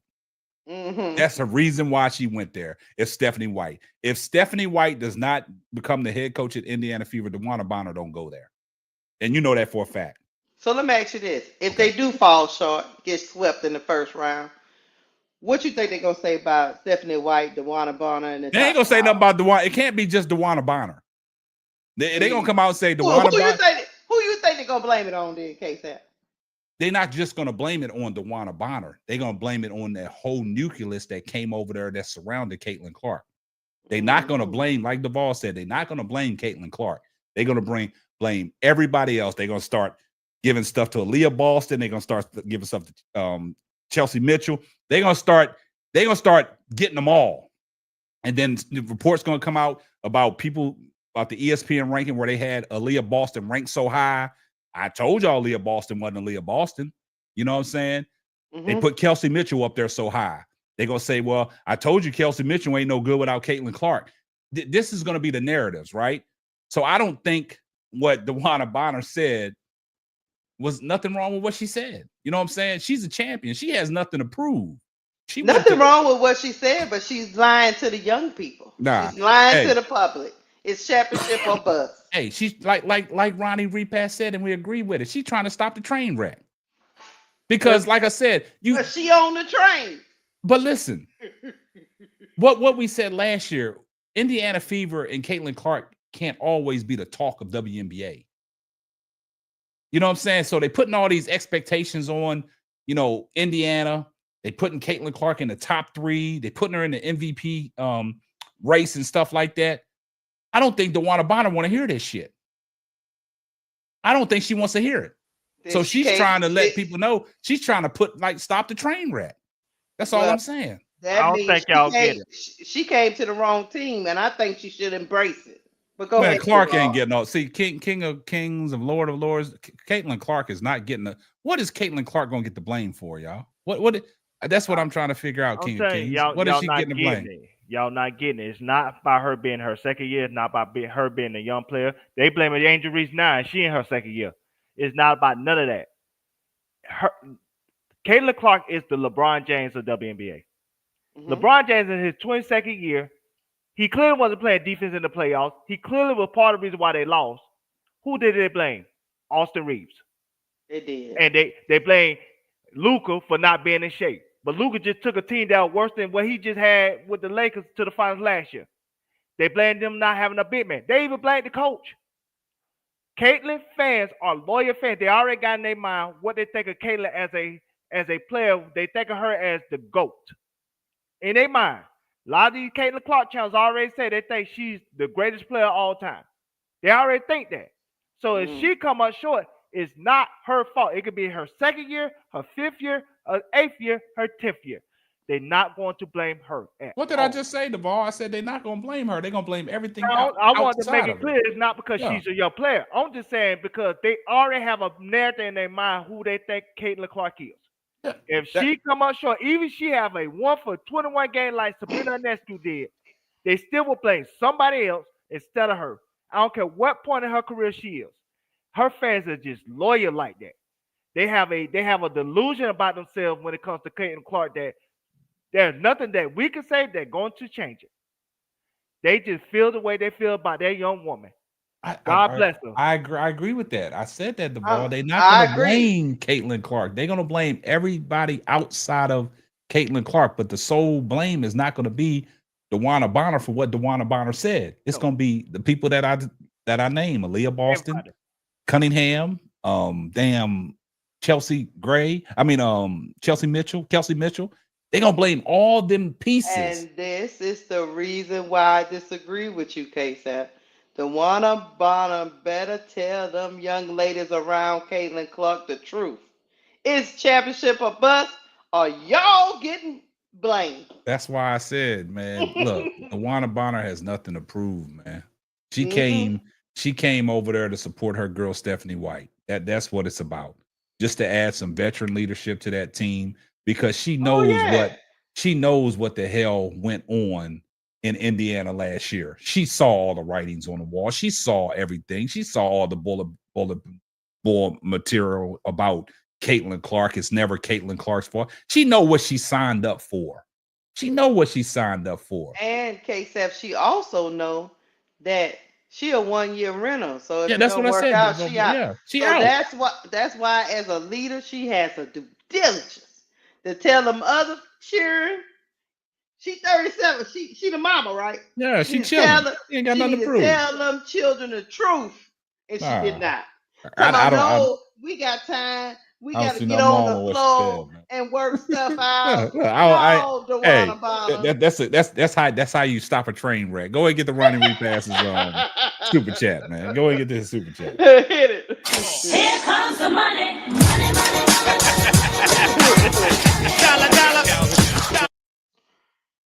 Ryder repass 10. Thank you for $10 super chat. He said I'm off next Friday, and it is my birthday. Yes, this is a bribe. Man, well, happy early birthday, Ronnie. But look, check this out.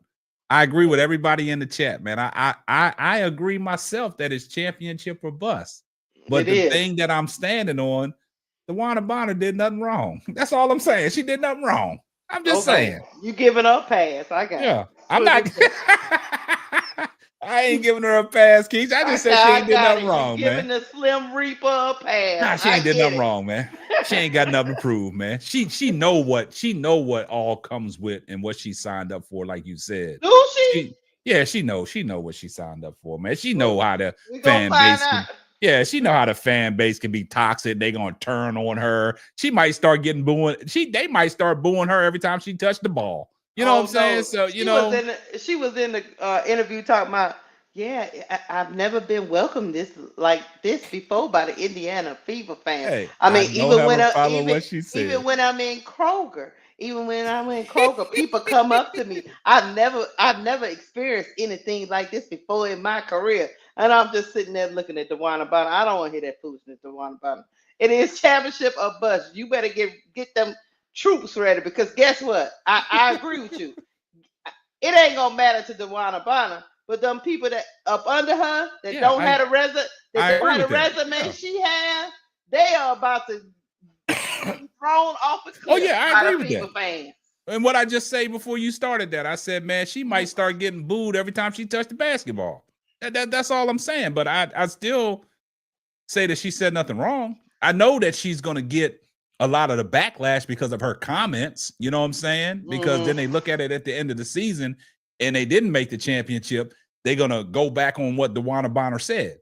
You know what I'm saying? And that's gonna make DeWanna Bonner be like, okay, that's gonna make her feel content. Because she's not adding no extra added pressure to herself. She's already a champion. But I understand that fan base is cruel, like Duvall said. They're not blaming Caitlin Clark for nothing. No. All the losses that they had last year that were to some fault of Caitlin Clark, they blame Christy Sides. Yep. That's all I'm trying to say. They still blaming Christy Sides. Christy Sides has been gone for months, and they still talking about Christy Sides. That's what I'm saying. So, look, if Indiana lose this year, they still gonna blame Christy Sides. I mean, that's just the reality of it. And just like it's gonna be the other way around. Just like I said, if Caitlin Clark come up short, everybody gonna get blamed, but Caitlin. We already know that. But on the other side, Andrew Reed getting blamed for everything. Yeah. Kendall They're not Carter gonna left. blame That's Caitlin Andrew Clark Reed's for fault. nothing, man. They're not gonna, and it's unfortunate, man. That goes to the other part of the question, And that's why right, I said. Duvall? Let me Okay. hold on once, guys. Let me Go ahead. ask King of Kings and Lords of Lords. You must be an Uh-oh. Indiana Fever fan or a Caitlin Clark fan, because I mean you just I don't understand where you're coming from, man. If you can sit here and say that Caitlin Clark gets blamed, then I don't know. That guy delusional. I'm just gonna say it just like I- that. He delusional as hell, because just like I said, just on the other side, like I said, Kamilla not reach her potential. Angel fault. Teresa T-Soon got fired. Angel fault. The hating behind females that left, that got traded and kicked off the team. That's Angel fault. So it's like it's the other way around with the Chicago Sky. That's why I said big picture, the pressure is more on the organization with Chicago Sky than it is with Indiana, because like I said again, I'm not saying T. Carmella that Angel is cutthroat, but she is a businesswoman first. And she's not going to allow this organization to let her keep getting blamed for their shortcomings. At some point, she's going to take her own career in her own hand, and rightfully so. Caitlin Clark don't have to worry about that, because like I said, her delusional fans already think she's the greatest of all time. So whatever she does and don't do, whatever way she come up short, they would even lie for her. Just like they lied that LSU was this super team. When Iowa had just as many WNBA players from that championship game as LSU did. But they'll convince themselves that LSU was this super team that Angel Reese joined. And Iowa was this big underdog that Caitlin Clark was just underwear. There ain't no way she could win. They will always make excuse for Caitlin Clark's shortcomings. They would never blame her for anything that she does, even if it's obvious. Because at the end of the day, they already have this delusion in their mind who they think Caitlin Clark is. And as long as they feel that way, she would never get the blame. Everybody else would get the butt. Totally agree with that. Hey, get that little sip 55. Let me get this super chat, and I'm gonna tell y'all a question before I put it up here. So that goes back to the question, y'all. Who has the most pressure? The Fever or the Sky? Here comes the money.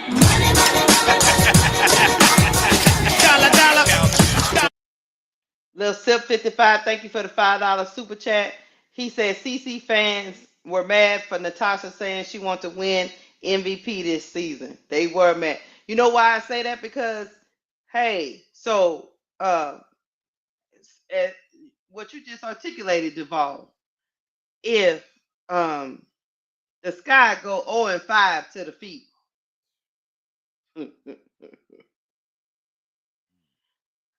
what do you think is going to happen? Is the Sky management more under pressure than the Indiana Fever to win a championship? Angel gonna get all the pressure regardless. But I think the Sky gonna be the Angel blame game. The Sky gonna be under pressure because that woman will leave. I don't have no doubt in my mind about that. But as far as who gonna get the blame, Angel gonna get all the blame for everything. If Kamilla don't take a step this year, she gonna get the blame. If Vandersloot look washed, Angel gonna get the blame. If you know what I'm saying, if the floor of the court is not slippery enough for them to run up and down the court properly, Angel ain't whacked the floor hard enough. That's gonna be her fault. They already got in their mind anything that goes wrong is Angel Reese's fault. She cannot. The ball, stop, man. Stop the ball. Stop, man. Stop. And so that's why if the shot clock don't work, it's Angel. God damn it, it's her mama fault. That's what they gonna say. They say her mama over her mouth. So you know what I'm saying? They gonna blame her mama, then they gonna blame Angel. That's why I said when it comes to the Sky, that's why big picture, they better do what they can to put this girl in a position to win. Because she will leave. Like I said, this girl left her hometown team in college, Maryland, to go pursue a championship. She's not going to sit there and allow y'all to play on her top. This is a girl that don't mind telling the organization what she want, and you better get what you want, and you better get right then and there. Not when you feel like it, not later on, right now. That's how Mama used to say it. Mama used to say, not right now, right now. That means do it right then and there, or that Yeah. woman will walk out that door. So, big picture, Chicago Sky got the most pressure. This year, Michael Jackson don't have the pressure, but the Jackson 5 got the pressure. God damn. Let me tell you why they got the most. Let me tell you why Chicago got the most pressure. Why? It's the Angel Reese effect, man.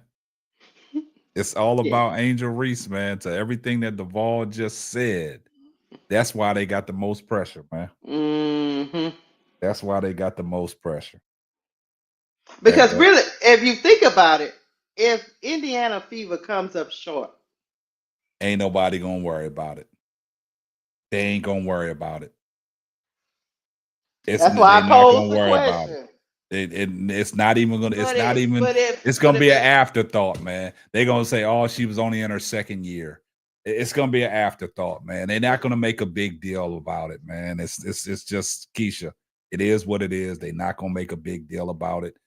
The question is a great question to have, but they not gonna make a big deal about it. And if the Sky don't make the playoffs, it's a big deal. It's a big deal. All the narratives are out there, going to be out there. I told you Angel Reese is not this. I told you Angel Reese is not there. So when Indiana loses, they're going to make up all kinds of excuses why they didn't win. And Can I get in here real quick? Just hold up. Hey, get this super chat. Oh, let's get the super chat, and then you can cook, Duvall. Okay, go ahead. Here comes the money.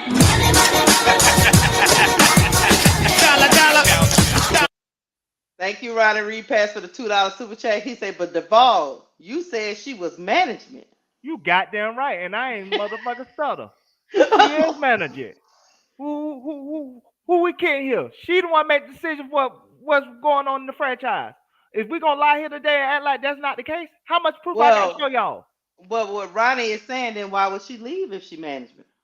Because at the end of the day, if she cannot get what she needs for herself to win, yes, she will put herself in a better situation. Sometimes you can be management and you're just stuff that you can't do that's out of your control. And to address this T. Fowler situation, guy, he said Iowa did not have more WNBA players than LSU. One, they had Kay Martin, Caitlin Clark, and Stuckey, who's going to be a first-round pick next year. LSU had Angel Reese, Alexis Brown, who got drafted by the Sun and cut during training camp, and Flajay. That's it. That's the list. The score is 3-3. I know how to do math. My education did not come off of a cereal box. My education did not come off the Fruit Loops box. My education is real from a university, not no Cracker Jack box that you got at the corner store. So play with your mama. Don't play with me. Duvall, you get spicy tonight. Now, hey, he had to do that because the trick bag got him earlier. So now he got to stand firm, man. So yeah, yeah, wow. So y'all saying that all the pressure Fruit Loop is on our girl AR. Yeah, it's unfortunate, man. Because if the shot clock doesn't work, Duvall says she got to stop in the middle of the game and go get that shit to working. Yeah, if the mop water's dirty, blame it on Angel. Shit. Damn. Duvall said, "Go play with your mom, but not me." Duvall said the lights go out at Wintrust Arena is Angel Reese's fault. Damn, Duvall, man, you all right, man? Duvall, where you at? I'm good, my brother. I said what I said. Duvall said my education is real. Now he said that that's not more WNBA players. They going to have more WNBA players than LSU. Alexis Brown got cut. So that means technically she's not a WNBA player. Just because she walked across stage, that don't mean you actually graduated. You got cut. That means you did not make the team. So technically, they're going to only have two players in the WNBA from that championship team, which would be Angel and Flajay. Oh, man. Because I got to believe Flajay ain't going to get cut. But Iowa had three people that going to make the roster. Caitlin Clark, we know she on the roster. Kay Martin's on the roster. She got picked up twice. And then second, we know she's gonna be on the roster. So what we talking about here? Like I said, play with The your mama. Don't Cracker play with Jack me. box, the goddamn Fruit Loops. All that. I'll tell you, them back in the day when you used to have to write on the back of the card and then send it back through the mail, and it took 3 weeks before you got your own stuff back. Return the sender, huh? Basically. Hey, the ball got out that bag. He out that bag now. He on fire now. Hold up. Hey, you got one. Hit it. Here comes the money. Oh man. Thank you for the super chat, Angela Cord, $5. She said, "Sky is in rebuild. They have room. Indiana built super teams. They're expected to win more pressure." That's the way it should be. That's the way it should be, Angela, but it's not going to be that way. That's unfortunate, man. The ball, man. Because unfortunately, the world we live in is anything negative that they can put against Angel is coming full force. Yeah. That's just the narrative, man. That's just the way. Just the narrative. She got to work with the narrative. Unfortunately, yes, Caitlyn is surrounded by also. Yes, that's the reason. Well, that's one, Angela. That's one of the reasons why I have a problem with the Dewana Bonner's Man, stop comment. that, Keisha. We'll leave that alone. We You know passed the why? Dewana Bonner's Because comments. I know what she's doing. I know what she's doing. She's supposed to do that. She's supposed to do that. As a veteran, yes, she's supposed to. Meanwhile, the other girl Stop the train wreck. The other girl crossed the road in Chicago. Don't have all these all stars. Yeah. But she's supposed to beat Caitlyn every time they play. Yeah. Watch what I say. But see, it's unfortunate because Angel Reese is playing against a narrative already. You know what I'm saying? And you know, it's hard to shake narratives, man. When these narratives are out there and people keep adding on to the same narrative, it's hard to shake them. And Angel Reese is playing an uphill battle. You know what I'm saying? She got to play against the narrative. She got to play against the media.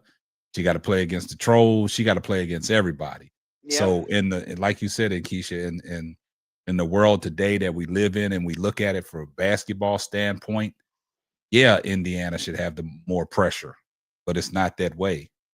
It's ever since Angel Reese came into the WNBA, on the fact that the way she came in on the WNBA, she came in as a champion because she beat, you know, everybody's favorite in Caitlin Clark.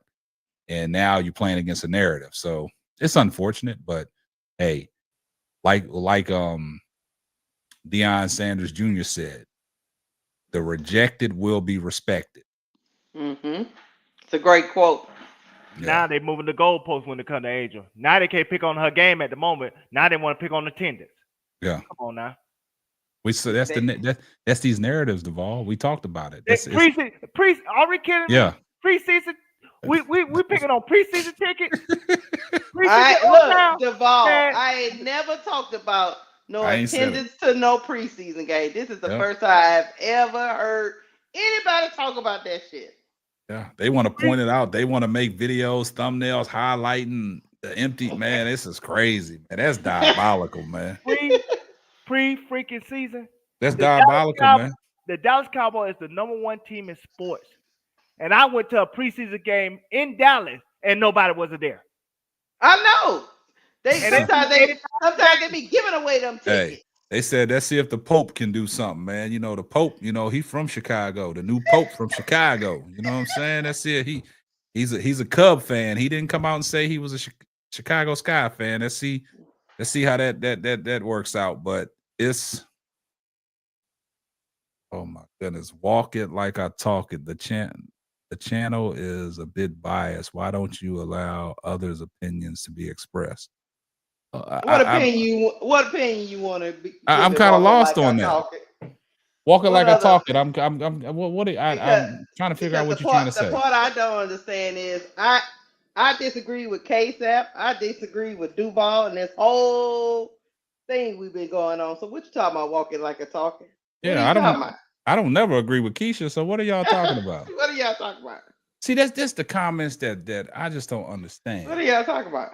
This channel is a bit biased. Why don't you allow other opinions to be expressed? Okay, everybody's expressing. He said that Reese has all the pressure, but not Clark. Why is that, Lord Jesus? Okay. I'm missing something. Let's slow that down. Put that comment on the screen, Keisha. Go so on we and can explain address it to that. him, K-Sap. I'm kind of confused. You said Reese has all the pressure, but not Clark. Why? Because that's the way it is. That's the narrative out there. Walking like I'm talking. Let me put it in simplest terms for a 5-year-old to understand. Cause your stupid ass fan base, Caitlin Clark fans, make the pressure all about Reese. They don't give a damn about Clark and her accomplishments. If she win or if she lose, she will not get the damn pressure. But Reese will always get the pressure because your stupid ass fan base always want to come and interrupt and try to put a divide between the team, just like they did last year. They put Kenny Carter and Trip Bad Nashi eat tacos and linguinis and quesadillas and everything. On a side note, Kennedy Carter had a good game the other day. And in Mexico. It was in Mexico, but and she's still going to stick on the frog down there in Mexico, in Cancun. She can't even come to the United States no more because of y'all stupid ass fan base. Hold on, Duval. Let me ask Walking Like I Talking a question. So if Indiana fails, are they going to blame Caitlin Clark? I just want to ask you a question. If Indiana fails, is Caitlin Clark going to get the blame? Answer that, Walking Like I Talking. Yeah, I want you to answer that, and then I'll ask you a follow-up question.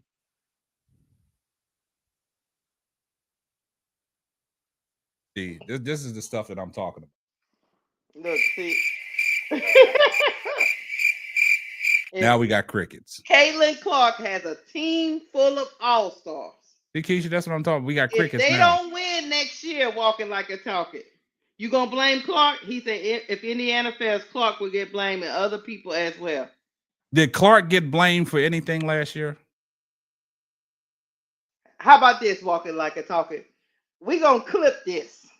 And at the end of the season, I want you to remember, because we keep receipts. Hold up. Yeah, there's a call in. Hold on. Give me a second, man. Let me put the call number. Let me get the phone. Hold on, just one second. Give me a second. Give me a second. I'll give you the second to get the phone up, Dave. You want to call? They call us. They call our fan base the Slows. That's what the Caitlin Clark fan call us. See, we call them the KKK clan, but they call us the Slows. See, they think we're slow as if we didn't see she had a bad playoff last year, but she didn't get no blame. We blamed it on Kelsey Mitchell because she had a bad one too. And we blamed it on Christy Side because she can't make adjustments. And we blamed it on Aliyah Boston because, like I said, she's out of shape. I don't remember them saying anything about Cece. I don't remember. Zero. But they say she's the reason why they got to the playoffs. Because they were 13 wins the previous season. She helped them to get to 20. Walking Like a Talking. We not saying you slow. We about to get the number together so you can call up here and express your views. All we saying is, well, from what we see, it looked like I didn't hear too many people drag you. I'll give it to you like this, Walking Like I Talking. Like Duval said, LeBron and them got put out the first round. I heard a lot of things after they got put out the first round, but I ain't hear a whole bunch of the LeBron stuff. I heard about Luka being out of shape and his defense. I heard about Austin Reeves being a no-show. I didn't hear nothing about LeBron's defense being not up to par, even though you can't expect that of an aging player. But you didn't hear nothing negative about LeBron trying to get right, Duval, about him trying to get his. He the one reason why they had the coaching change. Yep, that's his coach. But I heard them talk about JJ Redick and how he didn't make adjustments like they thought they should. But I didn't really hear a whole bunch of LeBron is the reason why they lost. Nope. They blamed on Austin Reeves. They blamed on Austin Reeves. They blamed on JJ Redick. They blamed on lack of big man. They even blamed it on Rob Pelinka for not getting a big man after the trade deadline. Yeah. No LeBron James hate. They let LeBron James come with that fake ass injury, talking about he hurt his knee in Game 5. You see, it's so funny when he's not having a great series, he come up with these mysterious injuries that his fan base let him get away with. Man, stop that. Stop that. That's true. You feeding that LeBron narrative too. That's All true. right. Hey, put the call-in Look. number up there, Keisha. I got it. Look, I like LeBron. I do. I was just saying about the See, when LeBron gets hurt, everybody think it's a fake injury. Just because he's been Superman all his career. You know what I'm saying? So and me personally, I'm not gonna say he was hurt or not, because that I ain't no doctor. So if he say he was hurt, he was hurt. I'm just saying I didn't see a whole bunch of because I didn't seen them tell people, yeah, this person over here. I ain't hear all that. I just heard Austin Reeves. I heard Luca. Maybe this the reason why I heard it all series long about LeBron defense, letting Julius Randle get what he wanted. Maybe the Dallas bad defense. All but that. did they blame him, Casey? Oh yeah, everybody blames LeBron for everything. He ran out of gas in the fourth quarter for 2 straight games. He didn't score in the fourth quarter. That's blaming. LeBron didn't step up in the fourth quarter. All right, now the call-in line's there. Let's go. All right, hold on. I'm trying to see the schedule for tomorrow. Why Bro Glad cussing me out in the chat? Oh, where Bro Glad at? Where Bro Glad came up in here? No, he cussing me out in the chat. He said I respect but I don't respect you. What kind of shit is that, Bro Glad? Bro Glad, man. What's up, my brother? Long time no see, my brother. You get mad. I ain't say shit about Miranda Maverick. You know that's his trigger word. Oh, no one blame Aliyah Boston in the player. She was the FIBA best player and the second best player in the series after Alyssa Thomas. Okay. Okay. Go ahead. I see you. Hey, tell Walking Like a Talking, that number's up there. You can go ahead and call in. Look. We gonna say I keep receipts. You clipped it? You clipping him? Yeah, I keep receipts. Let's see who get blamed if somebody go 3 for 22. Let the blame game begin. Hey, we're Walking Like a Talking. He left. He probably running off. He don't want to talk to K-Set. He was just talking. He was talking a whole bunch of mess. Dang. All that. Most of the time. Understand this man. This man, he's spazzing out. He's spazzing out for a broke car. He said FI timeout and everything. Let me tell y'all something, to be honest with you. Walking Like a Talk is a she. I apologize. See, when y'all come in here with all these names, we do apologize. We don't know. We ain't got no picture. We ain't got no picture or nothing. So we do apologize. I don't want to disrespect nobody. If you're a male or a female. Let me explain something to y'all. The way it's supposed to be, even when we talk about LeBron, when you are the star player and your team doesn't make it to wherever it needs to go, you are supposed to be blamed. That's like they blame the quarterback. No, the quarterback don't control everything. But who gets blamed, K-Sap? LeBron gets blamed for everything, man. It's just that's not. He's supposed to. Oh, yeah. I had no problem with that. He's a star player. But for y'all to for Duvall to say LeBron didn't get no blame for this series against Minnesota's asinine. LeBron called all the flack. I don't know, but I ain't. Man, he was getting Keisha. He ain't getting no blame like that. JJ Redick got the blame. That was the exit interview when Kendrick. See, you taking what Kendrick Perkins said about JJ Redick. That's what you're taking. But through the course of the series, it was all on LeBron. LeBron didn't do nothing in 2 games for both 4 quarters. He didn't score. LeBron got the blame for them 2 straight losses, man. So you get 2 straight losses, that's damn near the series. LeBron was getting blamed. He was getting blamed for his defense, but a lot of people said if it wasn't for LeBron's defense late in the game, the Lakers wouldn't have had a chance because he was the only one playing defense. Yep. Austin Reeves was out there getting torched. Luka was getting torched, right? Luka was all late. Exactly. So when I'm saying, like Keisha said, all-star players should get the blame. They should. But in this situation, when it comes between Angel Reese and Caitlin Clark does not get the blame. Right. Angel Reese gets the blame. Trying to say. That's all we're saying. Especially when you bring in your own coach. You see what I'm saying? Yeah. I'm gonna tell you how protected they is of Caitlin Clark not getting the blame. They blamed her injury for her not playing well, and they even blamed Alyssa Smith for throwing the series. Yeah. Said that she was playing for the other team. She'll play for the other side. And then they blamed Caitlin Clark for not having her legs up under her when the season started. See, that's what I'm talking. They gave her all the excuses. Look, I come back to the middle, Miss D. Braun did get blamed. He did. I don't know about no faking no injury though. This is what I'm gonna say this about LeBron, and I'm gonna leave it alone. And we're gonna come back to Braun did get we got a blamed, call. And I think hey, you on the line with the full court trio? Who we got? Hi, good evening. Good evening. Can you hear me well? Yeah. Yes. Yeah, this is Walk It Like I Talk It. Oh my! Hey, I this voice sound familiar. We're not walking like I talk it. Go ahead. This voice sound familiar. She tried to cause some controversy last year. Go ahead. We know who you are. Walking like I talk it. Go ahead. For having an opinion? Haven't you been on this show before? Yeah. Haven't you called in before? Yes. And that's why I said the voice sound familiar. You caused controversy last year. Go ahead. Okay. Go ahead. Okay, whatever. My opinion about what you guys and that guy Duval, you're mad disrespectfully. Not because somebody have a different opinion to yours, mean you have to call them dumb and stupid and you're educated and that means they're not. I don't like that. I don't like that vibe at all. I apologize if it came across like that. I ain't called nobody dumb or stupid. I said your Caitlin Yes, you did.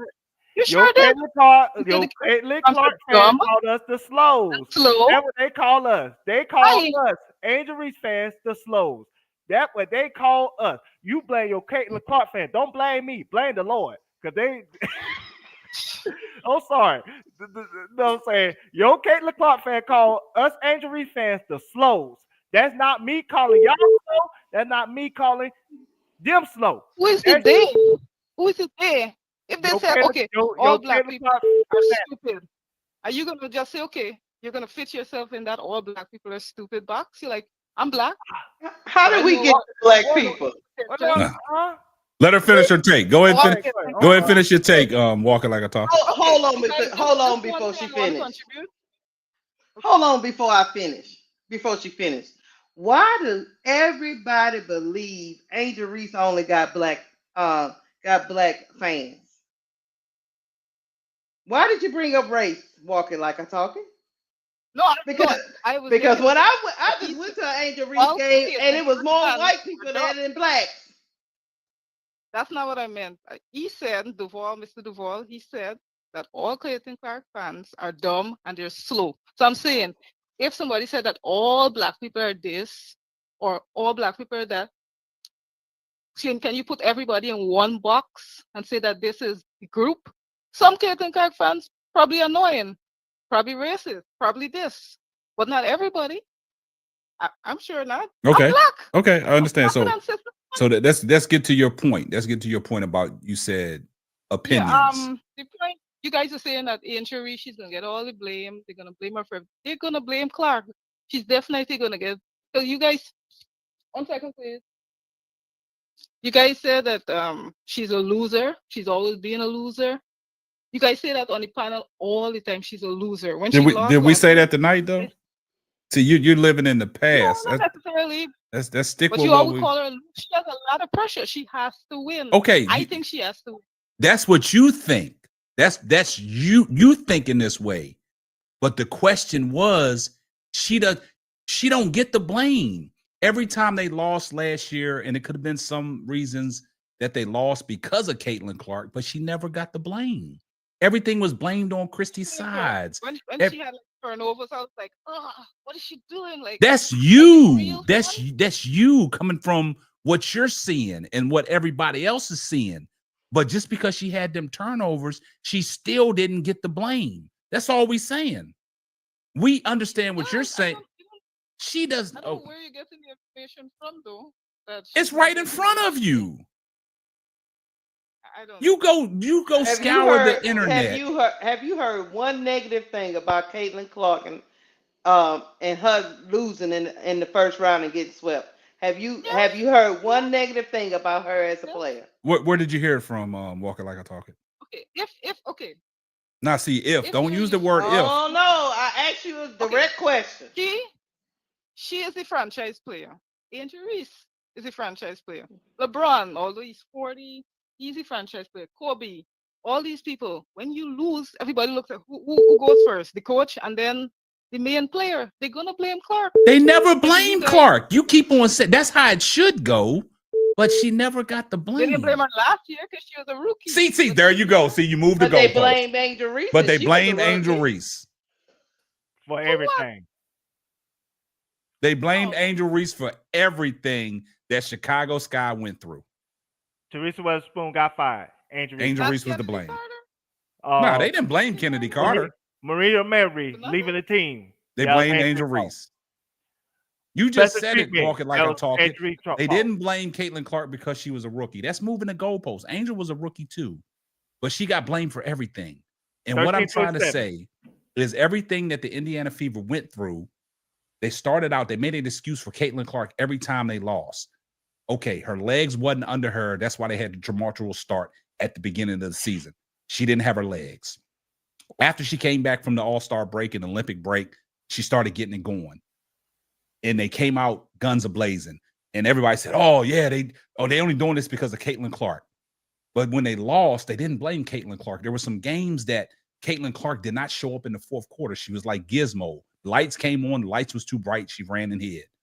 And I blame Caitlin Clark. I blame Caitlin Clark, but nobody wanted to blame Caitlin Clark. And to Keisha's point, when they lost in the playoff, when they lost in the playoffs, Caitlin Clark did not get no blame. It was Christy Sides. Fire the coach. Rightfully so, but who is the they? YouTubers like Nick Talk Hoops and Adrian Ross. No, the whole media, the whole mainstream media, when they talked a little bit about the yes, ma'am. Where you been at? You ain't been under a rock. Miss Walker, I can talk it. I can tell you, it's a lady named Sohee from WNBA Ringer. Did not blame Caitlin Clark for nothing. I can name what's the lady name that also covers the WNBA? Christine Brennan did not blame Caitlin Clark for nothing. And she even had a conspiracy theory that these and they poked in eye on purpose. Yeah. What kind Nobody in mainstream media blamed Caitlin Clark for none of the losses, man. They praised Caitlin Clark. Oh my! She did poke her in the eye on purpose. See, there you go. Don't bend. There if you you're go. Playing basketball, if you're trying to block a shot, are you gonna block it downward hand? Anybody that played basketball, will you block it downward hands? I gotta respect your opinion, but you're way off. I gotta respect it, but to me personally, that's just how I feel. I think you're way off in this situation. That's what I'm saying. It's kind of biased because how is it biased? I just don't understand that. How are we being biased when we're stating out the facts? Come on, walk it like I talk it. No. What is facts? The facts is that she did not poke that girl in the eye on purpose. She didn't? No. Oh, okay. Well, you are way off because you came on here and you say you guys that basketball differently from me. I've never you see it through conditionally lenses, right? Come on, open up your lenses because now you're coming up here saying that. Did she do that? What's that? Did she push her? Man, that's a nice little hip check. Well, that's a nice little hip check. Nothing malicious. The way people made it seem it was. Matter of fact, let me add something to that. These people act like they ain't never played a sport. No. Listen to this. You know, Kendall Carter did the little push. They ain't blaming Caitlin Clark for trash talking her and hitting her in the face. The play before that. Nobody talks about that. But even the old Chicago Sky newspaper said that Kendall Carter assaulted the woman and she should be arrested. That's what they said. That was a real article by your Andy Constable, who is another Caitlin Clark apologist. Come on, man. I respect your opinion, walking like I talk it, but I think you're just way off when you're coming up here saying that Caitlin Clark gets the blame for everything. It's way off. Because it's way off. Because my opinion is different. It's way off, though. Based on the criteria of what we're talking about, it's way off. Okay, in what way am I way off? Because you're saying that Caitlin Clark gets the blame for all Indiana's losses, for all their shortcomings. She gets blamed for all the losses. K-Sap. Won't win this year. If they don't win, she's definitely gonna get blamed. No, listen. You went back and said the reason why she didn't get the blame last year because she was a rookie. Wasn't Angel Reese It a was no rookie? expectations for her to win last year. But hold up, wasn't Angel Reese a rookie? Why was she getting the blame? And she's just a rookie. Why was she getting the blame? What did she get blamed for? She got blamed for what? everything. Every single Wow. Oh thing. my goodness. There's a WNBA ringer was so biased towards Angel Reese. She said Angel Reese teams was in on her getting the double streak. They said that. That was an actual quote. They was And they blaming still around Chicago Canada. for losing because of the I have a streak. question. Go Can I ahead. ask a question kindly? Mhm. We're all black people here, everybody. I'm assuming ma'am. everybody. Okay, is there anything in this life that you can get or should get, but you're denied of it because of your race? Is there any job that you can apply for and they're gonna say no, we don't want you because you're black, regardless of your qualifications? Is there anything in this life that you can achieve but is being denied by somebody else? What does that? Are you asking, have we experienced this in the past, or because No, what I'm saying is that how's this correlate You to got- Angel Reese being blamed and Caitlyn not? How does that correlate to that? Because you do. no, Let me I explain. think some of I- you Reese fans, they think that Oh. Clark, she's only getting the accolades and all of this just because she's white. No, it has nothing to Some do say with they race. think that Nobody she said that. has- You know what? seems that I way. would Is there say anything this. that Reese has that Clark has that Reese can get? She was at the Met Gala. This has nothing to do. See, Yeah. that's why I'm saying it's way off. You're going somewhere that you don't need to go. This has nothing to do with race. Don't make it about the race. Let We're me- talking let me say about the this. blame. That's all. Let me say this. When it comes to Caitlin Clark booming popularity, partly was because of that moment. Because of the racial aspect of it. That's why there's a lot of conservative channels that talk about Angel Reese and Caitlin Clark. Let's not act like that's not a factor. So But those what kept those victories- fans there is Mhm. her style of play, which is revolutionary in the women's game that wasn't there previously. But Right. initially, reason why she got a lot of those fan base when it went from the South Carolina game when she only had 5 million views to when after that, you know what I'm saying, LSU game, now all of them views is 10 million and up in college because of I saw hey, on that X moment. a few That years moment ago. matters. I was for Reese. I was like, oh, she's cool. And then I watched her on the Breakfast Club. I was a Reese fan. Then I saw the highlights for Clark. I'm like, wow, she can really play. Like, look, she's hitting far. That's the reason I became a fan. That's it. No other I reason. respect that, but She's don't not try to cute turn it into girl, a race thing, though. The question was about blaming and the pressure. You know what I'm saying? Yeah, we weren't talking about race. We were just talking about the way the media portrays each player. Okay, why would she not get blamed? Why? If in the finals she shoots 2 for 30 and they lose and everybody else did their part, who's gonna get the blame? They're like, it's not Caitlin's fault. I mean, I understand where you're seeing it from, and that's how you're supposed to see it. But they're not going to see it that way because the narrative is already out there. Caitlin Clark is not going to get the blame because of the team that they put around Caitlin Clark. They brought in all these people that we've talked about that are so-called could be Hall of Famers. And if that team is not successful, they're not going to blame Caitlin Clark. They're going to blame everybody else outside of Caitlin Clark. Say again. I'll call back at the end of the season. Okay, yeah, we're going to clip this one too. We're going to clip this one too. Yeah, we got you walking like a talking. Yeah, we got you. Well, Walking we like a we talking. respect you, and I appreciate you calling in, man. I do appreciate the support, though. Thank you guys. All right, I want to apologize for the misunderstanding. If you think I was calling y'all slow, I said your Caitlin Clark fans called the Angel Reese fans the slows. That's on Twitter. I ain't made the rules. You're what did you say? Something about you're college educated and not like you didn't Nah, get it. Oh no, see, don't take that for how he said it. That was a joke. That was a joke. I just said I don't get my college education from a cereal box. That's all I said. Yeah. That's all I said. I ain't get it from Fruit Loops. Don't take it personal.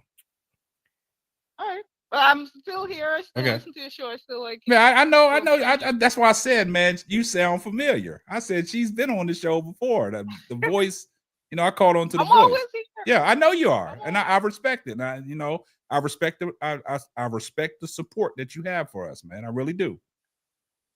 I didn't get my education from Hooked on Phonics worked for me. I did not. Oh I did not. Lord. You see how he do? All I right, Walker, did like I not. talk. Appreciate the We call. gotta let you go, baby, because this is All gonna right. go on and on. Yeah. All right. All right. Duval. That was pretty good call. That was, Oh, there's another one. see, why we open the phone line? See, you on the line with the four chord trio. What we got? Hello? I got my education from a Cracker Jack box. Bro Claw. Turn that sound, turn that feedback down, man. I know you got listening to my us. education from Hey, a Cracker Jack box. Brother Claude, you got to turn that feedback down, man. Yeah, you gotta turn. He don't even hear. He don't even listen to I us, only man. went to the 3rd grade. It's down. I got my education from the Cracker Jack kid box with the little setup. It's Unc, guys. It's Unc. He's on the line. Yeah. And I got it with him holding that stick with the bag in it. Yeah, I got one of those. And I'm going to tell every single mother jacker up in here that Angel Reese Bro Claude, man, gets the goddamn plane for every single thing that happens. The fly got smashed on the window by the drunk with the bottle. Angel Reese was there. That's why he was there. Somebody slipped on the stair of the stadium. Angel Reese was there. They came to see her, and she couldn't even clean the floor. I don't know what the hell anybody would call up here and act like that Caitlin Clark is their silver lining for the WNBA. Whole purpose of promotions, machinery, and the condition of the WNBA right now is because they're behind their white Jesus. I said it. I ain't on a panel. I ain't gonna be on the panel the next week. And I'm in my feelings. And I'm gonna tell you, there is no other than Angel Reese, and she is one of one. God damn it, I'm gone. Damn, he just hey man, Bro Claude just hung up on us, man. You see how he does us on the panel? Bro Claude sound like a drunk Jim Rohn. Man, this cat did not come up for air, man. Hey, I'm gonna tell you how bad. Keisha, we was talking. He ain't even pay attention to nothing we said. Nothing. He just kept rambling. I'm gonna tell you how bad Angel Reese get blamed. For remember Isabel Harrison in her last press conference, basically said her ADP, own black was a fan mic drop. Jumping on her. Who should you think she was referring to? She wasn't talking about Sky fans. She was talking about Angel fans. They blame her for that. They dragging Izzy Harrison online right now. See the problem I have. See, Duval, you come up here. It's a lot of confusion when you're on here, man. What's the deal, Duval? What they got against you, Duval? You. I just said what I said, and then you got Bro Glad, you know what I'm saying, talking in hot twat and all that. You know what I'm saying? He'll be all right, though. They only here to cause confusion. Like Duval didn't call, man. But you know what I don't understand, K7. Maybe you two gentlemen can help me understand. I can't help you. Why, if we just tell you the truth that the girl gonna get blamed, why can't y'all just say, yeah, she is. It's unfortunate. Yeah. But that's the way. But no, y'all come around trying to justify Everything. That's the problem I have. why. Just acknowledge it. It's okay. And you know what the crazy thing about it is? Hold on, we got a caller. You're on the line with the four chord trio. Keisha, address the caller. What's going on? Hello? Hello? This ain't the Simpsons. Stop prank calling us. Yeah. All right. Hello? Who we got? Hello? Hey. This ain't the Simpsons, man. Stop prank calling us, man. This is what I will say, Keisha. And it's crazy. I want to put this out here because I don't want nobody to to misunderstand where we're coming from. Right. We value everybody's opinion in the chat. It ain't like if you have a certain opinion that we just going to jump down your throat. Your opinion is your opinion. That's why sometimes reading it, it just looks crazy. And we ask you, that's why we open up the phone line. Just give us a call so we can talk and have a better understanding. Because some of the people's typing, you're trying to listen to the show and type at the same time. So you might mince words, right? So that's why we always ask for clarification. We value everybody's opinion in the chat. Because if it wasn't for the chat, the channel wouldn't be popping the way it's popping. Because we have a lot of engagement and things like that. And y'all support what we do. So we value everybody's opinion. And when we say that some of your opinions are way off, don't take it derogatory. Just take it in a sense like, I disagree with that. Just like Keisha has made it known. She's disagreed with me plenty of times. I've disagreed with her. I've disagreed with Bro Claude plenty of times. Yeah. I've disagreed with L. I disagree with a lot of people. I've disagreed with Duvall. So we don't take it personal. It's agree to disagree. But I think people take it out of context when we say, okay, we value your opinion. And then when we say your opinion is way off or your facts is way off, I'll get in y'all's feelings. There's no need for that. Mm-hmm. We can all be cool. How about to say you almost called me LeVar Ball? Yes, you did. Yes, you did. You might need to take your education off that. Well, shit. I told you I graduated from summer school twice. I mean, shit. I mean, it's, you know, you shit. just went up for the free meal. That's all the free lunches. Shit. You know what I'm saying? You know, we ain't eating in the hood, so we used to get free lunches anywhere. Just like you said, just because I walked across the stage don't mean I graduated. Nah. Shit. You know what I'm saying? Shit. So, I mean, you know, it is what it is. Like, that's what I'm saying, guys. Like, there's some like funniness in comedy stuff in what we do, but we also know how to be serious. So everybody that's in the chat that's making these comments and their opinions, I mean, we respect it.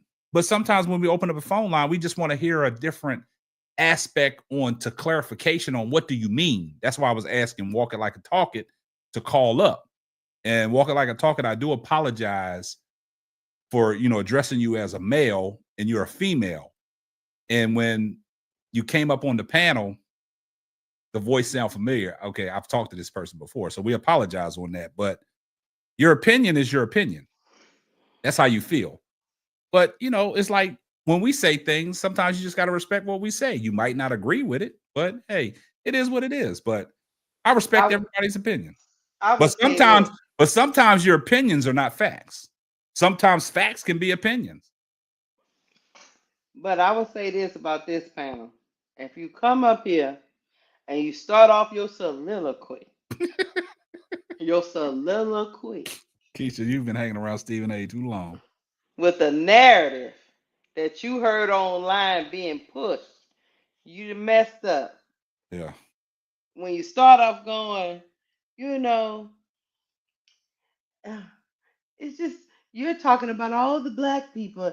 That's a narrative. We were talking about basketball and whether star players get blamed or not. And somehow we get back to race. Why? Because y'all assume y'all see my black face up here. You see K-Samp, light skinned one. You see Duvall's logo. You hear Duvall's voice. I know I'm intimidating. And you assume we're going to pull the race card. And that's not what we was doing. And we were talking ball. That's why I say the narratives that have been put on these people out here in YouTube land, they don't even know they parroting the same shit over and over. We're not talking about that. What's up, L? We were talking about star players, how some star players get the blame and some don't. See, one thing about me, I can tread lightly. You know what I'm saying? I don't want to come across as one of those that think I know everything and I'm right about everything. That's why it's always good to have people on your panel where they can check you. You know what I'm saying? They can put you in time out there for a second. Like, nah, Fuck that K-Stap. Nah. Just like when I was talking about DeWanna Bonner. You see Keisha giving me pushback. Did I feel any type of way? No. We kept the show moving. I said, well, Keisha. And the reason why I brought that back up, because it leads me into, I'll say this real quick and then I'll come back. Mm-hmm. It leads me into, I was telling you about Oklahoma City. Front runner all year long. That veteran leadership in the locker room to get the guys under wraps when the stuff starts to fold, because Denver jumped in that ass in overtime. You see what I'm saying? Mm-hmm. Now Denver goes up 2-1. That's what I was talking about, DeWanna Bonner. It's just a veteran. It's certain things that veterans say. That's why I said I had no problem with what DeWanna Bonner said. And that's why I said. What's that in your hand? It's to hold my wrist when I have it on. Oh, that's right, because you still got the carpal tunnel. Carpal tunnel. And I said the Wanna Bonner full of BS, but I got it. I thought, seriously, we agree, but parts of it we disagree. Yeah. Because I agree with you. I know what a veteran trying to do. She's trying to temper down expectations. She's just trying to stop the train wreck. She's trying to take the pressure off the young players. I get where she coming from. The train wreck. I just wanted to stand 10 toes down because I know what she came. I think she did. But I thought that pad that you had was for the milkman. That's what I thought. You know, shut up, you man. Now let me ask you this. That pad, I'm gonna end up getting one too, because I use my left hand a lot, and it might be jammed up. What you using that left hand for? Overuse. Overuse of the left hand. Hey, that left. Hold up. The overuse of the left hand. I'm trying. Hey, y'all, come on, man. I know we on the D block, but you talk about overuse of the left hand. Don't do that, Don't do that. Don't do that. Overuse. See, y'all gonna come into. You see what the boss said? He said overuse of the left hand. Y'all think about overuse. Too much information, Devon. Yeah, well, keep that to yourself, man. Keep that in. See, y'all gonna turn me into the DJ Academics of the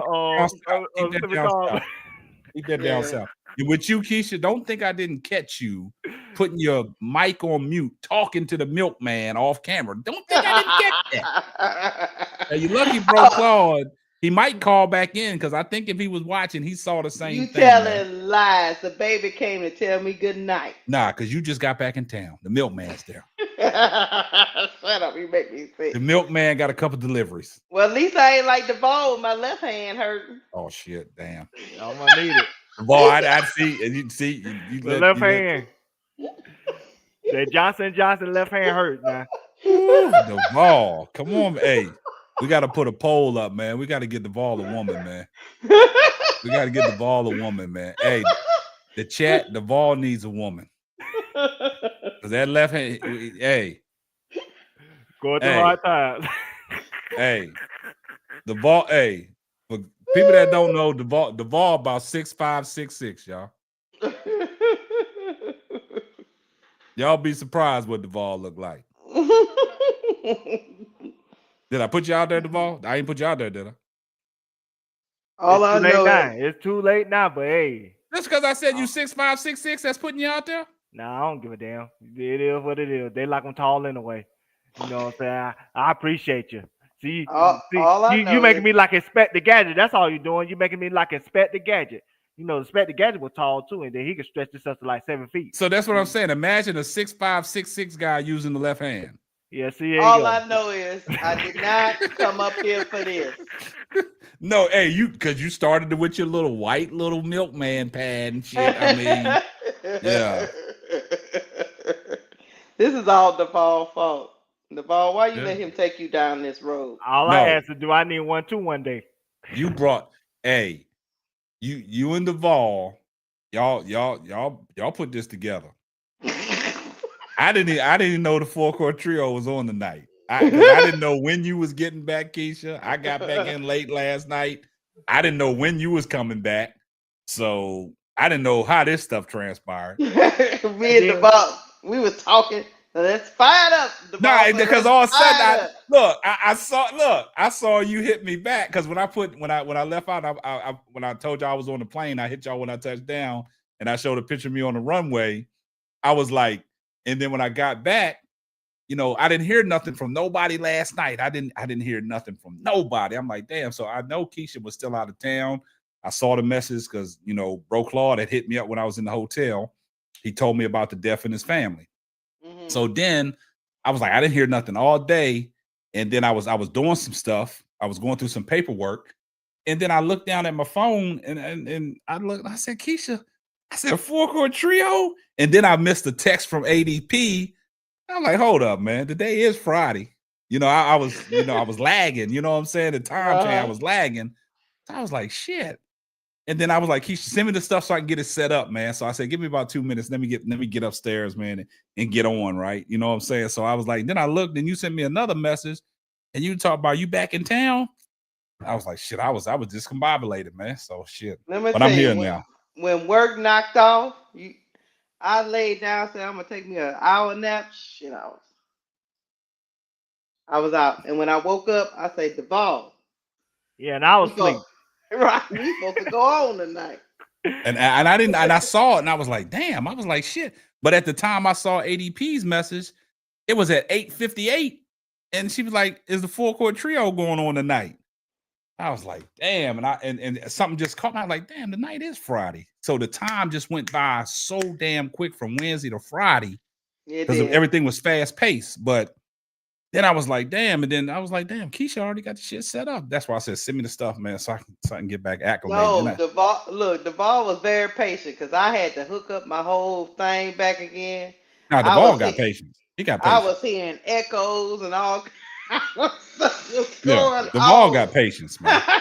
I said, Duvall, I don't know, my internet not working. He just listened to me very patiently. He very quietly. He was like, you go get it. You go get it together. The crazy thing about it is, man, I ain't been up in the studio.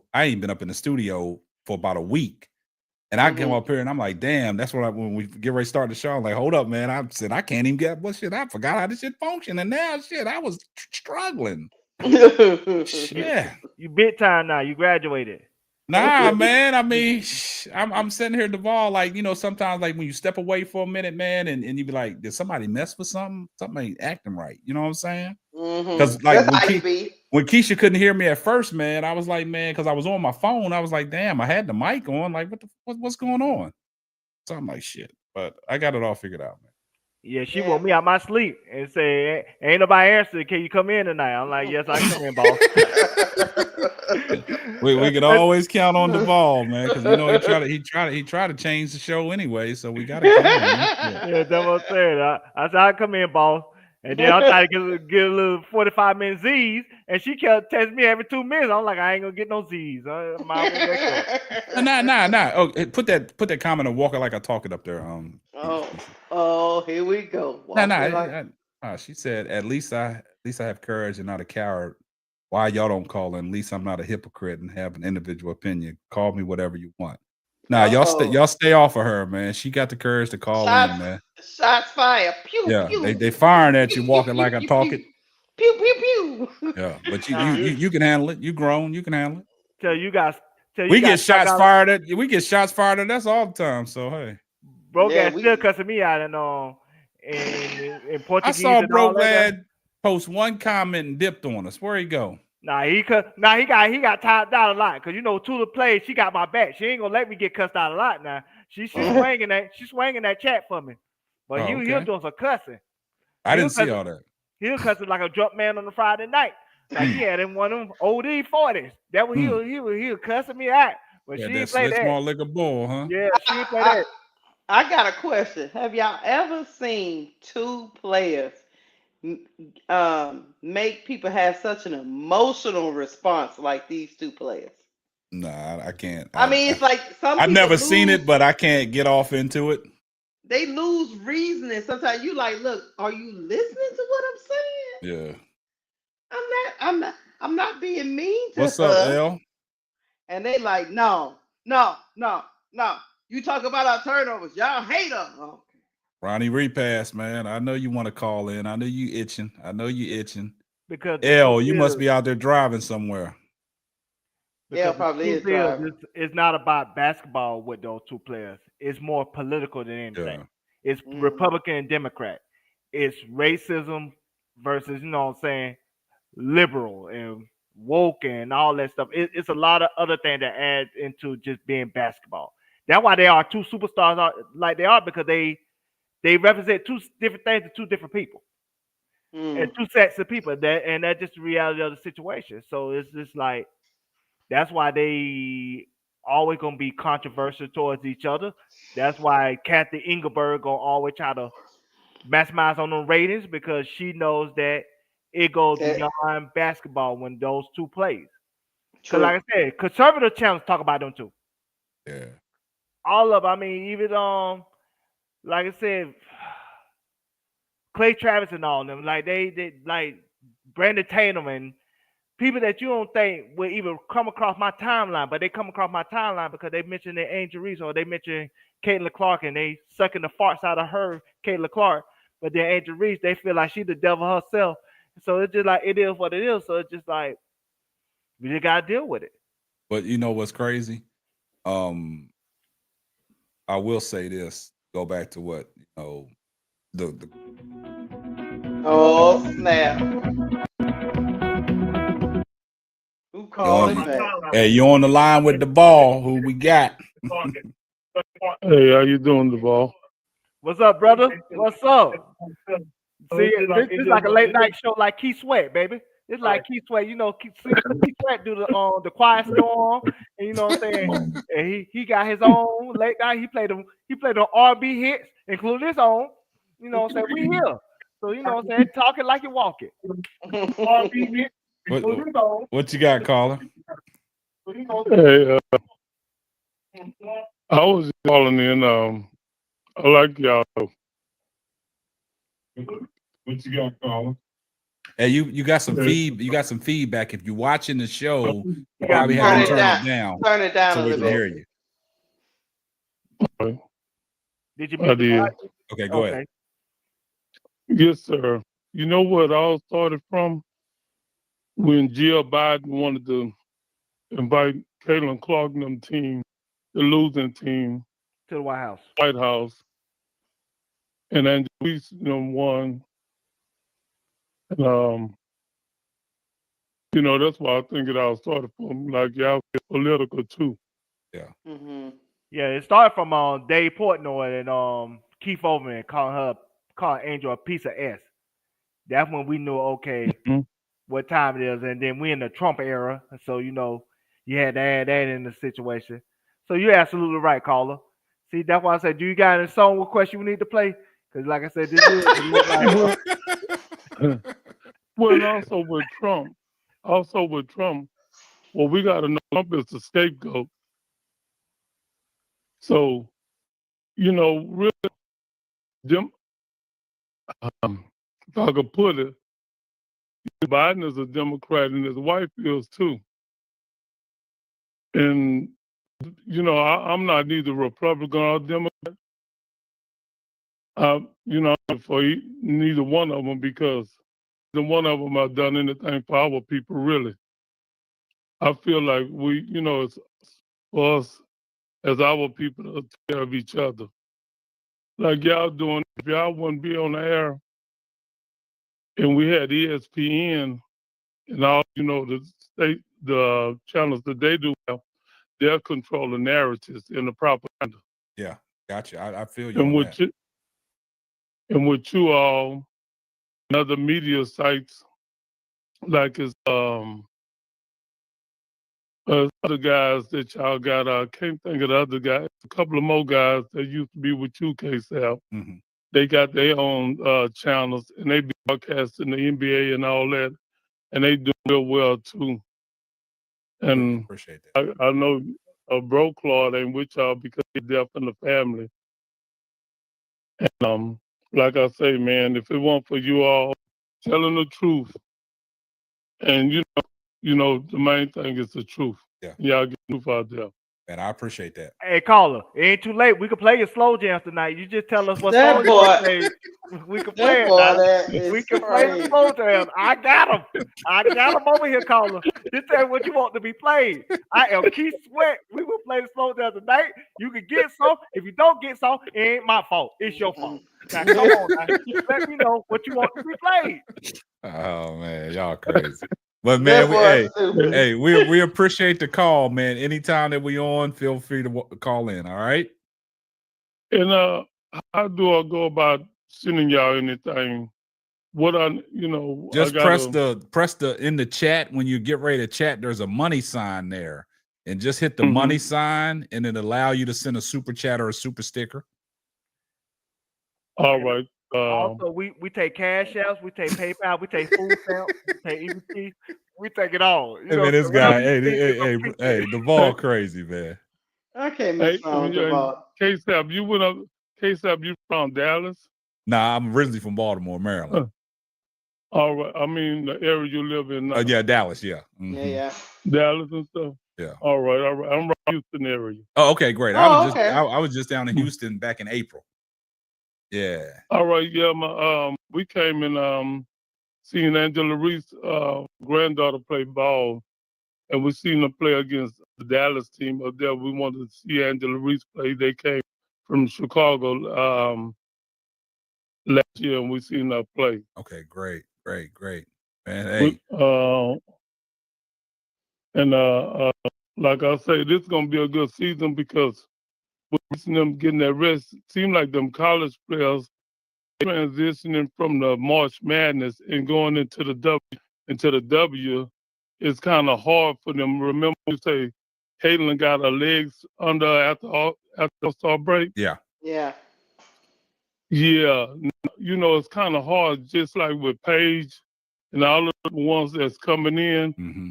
they got to acclimate, and get to the W. Just coming from the March Madness. Yeah. Yeah, yeah. And they gonna be a little slow, but once that first year go by, they'll be better the next year. Yeah, I totally agree with that. Totally agree. And that 3-on-3 really got Angel really going, and then with Kamilla going overseas, Kamilla gonna be better because it look like Kamilla is really into it, like y'all say, with them veterans that Chicago had last year. They was mostly against Reese, but now Reese them gonna look like, they're gonna be better now this year.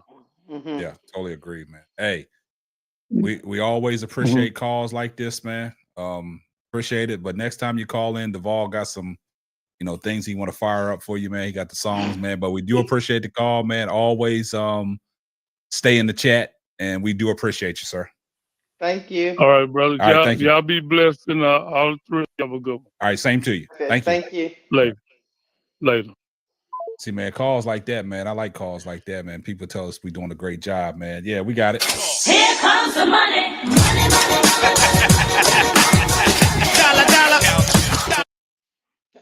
Thank you for the $2 super chat. AC Shy Town Calvin said, Devon, damn, bro, you got a song? Man, The this ball, quiet man. storm, man. The This quiet is the storm this quiet time of night, storm. man. Yeah, man. I got the songs, man. Yeah, Y'all, he better have them songs the way that left hand be working. He got all the songs. I get you right. I get you right. Said it This- get this you right. See, quiet call, storm.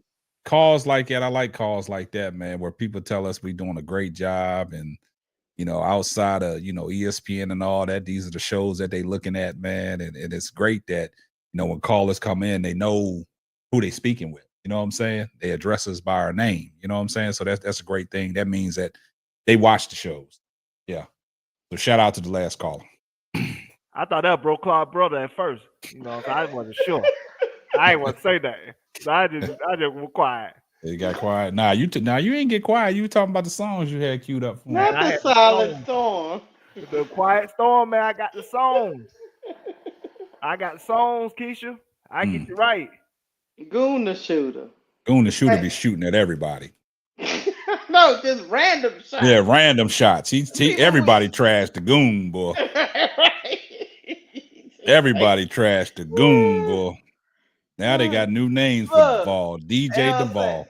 Look, Duvall. L said, I figured it out. Duvall has more energy in the panel when I'm not there. Ooh. Now L shooting shots. I'm gonna tell you what it is.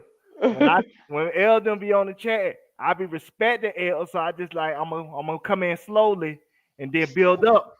Because you know what I'm saying, sometimes L be Nah, want she to ain't tell gonna you. let you build up. No, She ain't gonna let you I'm gonna build tell up. you, cause L sometimes tell you shut the hell up. And, you know, sometimes that hurt personal feelings. See, L is one of them type of persons. You gotta. L is one of them type of persons, boy. She's like that one of them silent assassins, right? You gotta watch how L be talking. It comes out nice and gentle, but it's actually screaming at you. Mm-hmm. You know what I'm saying? Like, nigga, you better shut the fuck up. I'm talking. But it don't come out that way. Y'all in the chat is they diabolical. Y'all giving walking like I Y'all leave talking walking like I talking alone, man. That is our friend. Y'all giving her the business up in here. All right. When L on the chat, L make this corporate, so we have to act accordingly. Hold up. Ronnie Repass, thank you for the $2 super chat. He say you are all doing a great job. Even Duvall. See, when people, hey, you know what's funny? That's a when backhand compliment. I don't like that. Hey, look, Duvall, you caught that, right? Because look, listen, back in my days when I played ball, our coach used to say, "Great job, fellas. You too, K-Sap." I'd be like, that's you see what I'm saying? So Duvall, you caught that. Yeah. L. See, y'all gotta understand L, man. Y'all gotta understand L's personality. See, I'm already on the L. L comes out with this beautiful way of expressing herself, but like I said, she's actually screaming at y'all niggas. That's what y'all fail to realize. She is screaming at y'all.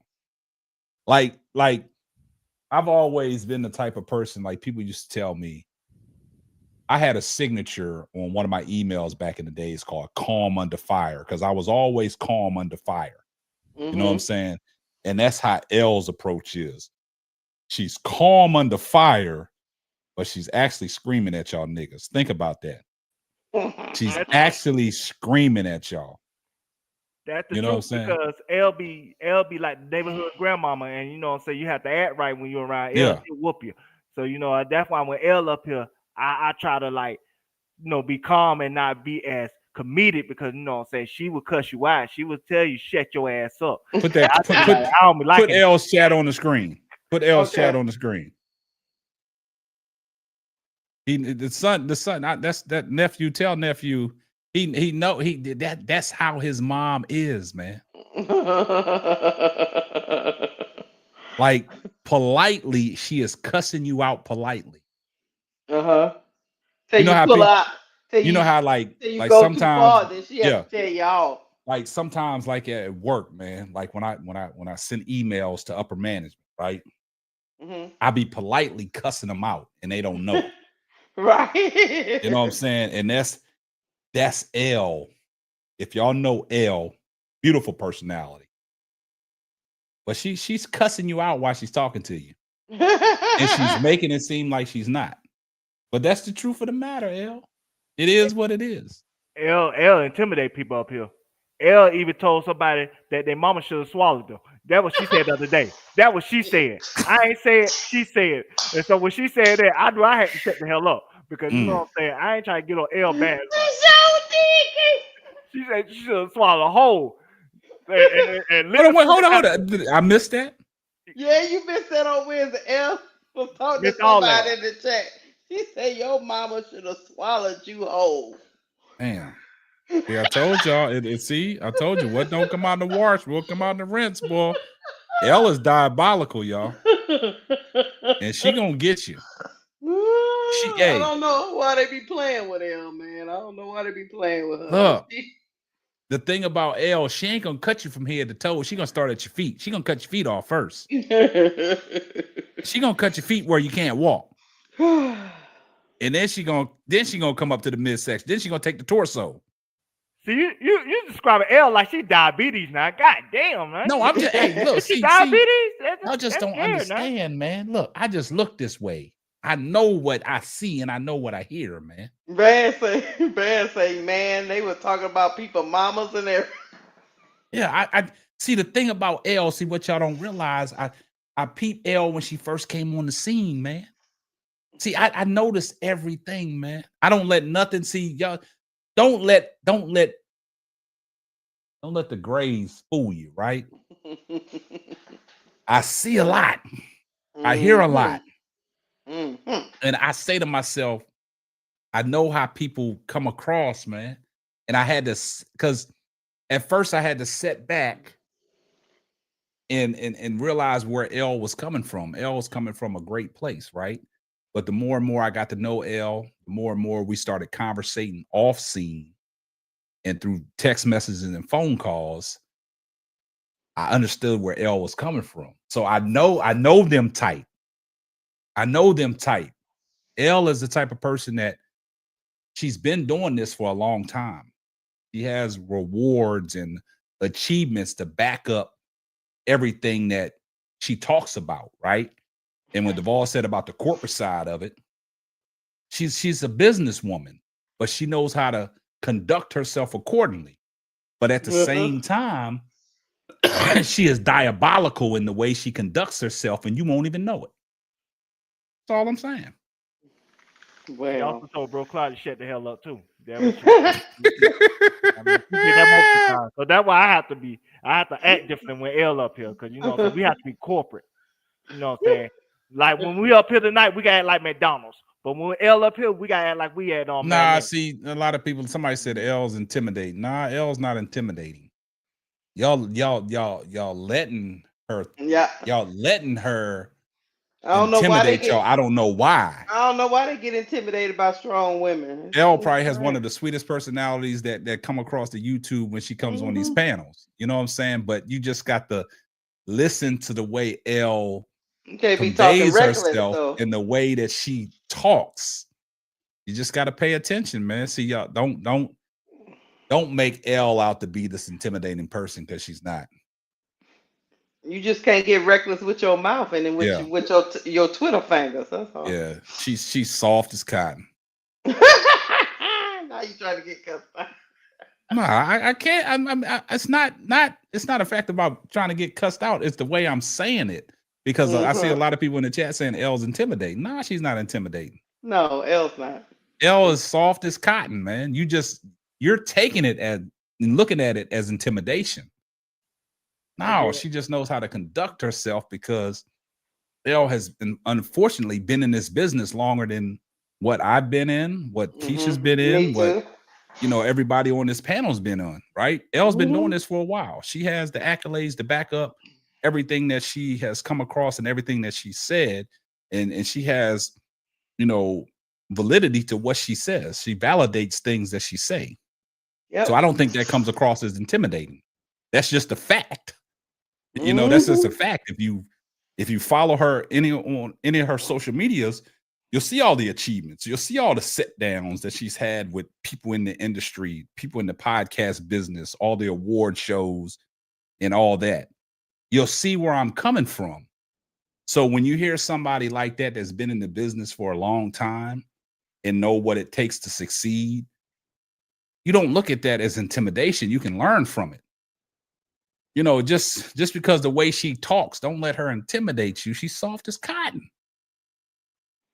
Just don't take it in a way like, oh, L's intimidating. I can't come up on the panel because L's there. Nah, hell nah. Be yourself. L ain't gonna change me. We already know that. You heard that, L, you ain't gonna change me. First of all, you the boss, K-Sal. We the workers. It's a difference. And then L be coming up here and she be wearing these tank tops and all that. And then the Simps be sending money. Say they sending money just for L. So we can't get them the money that they sending because they put it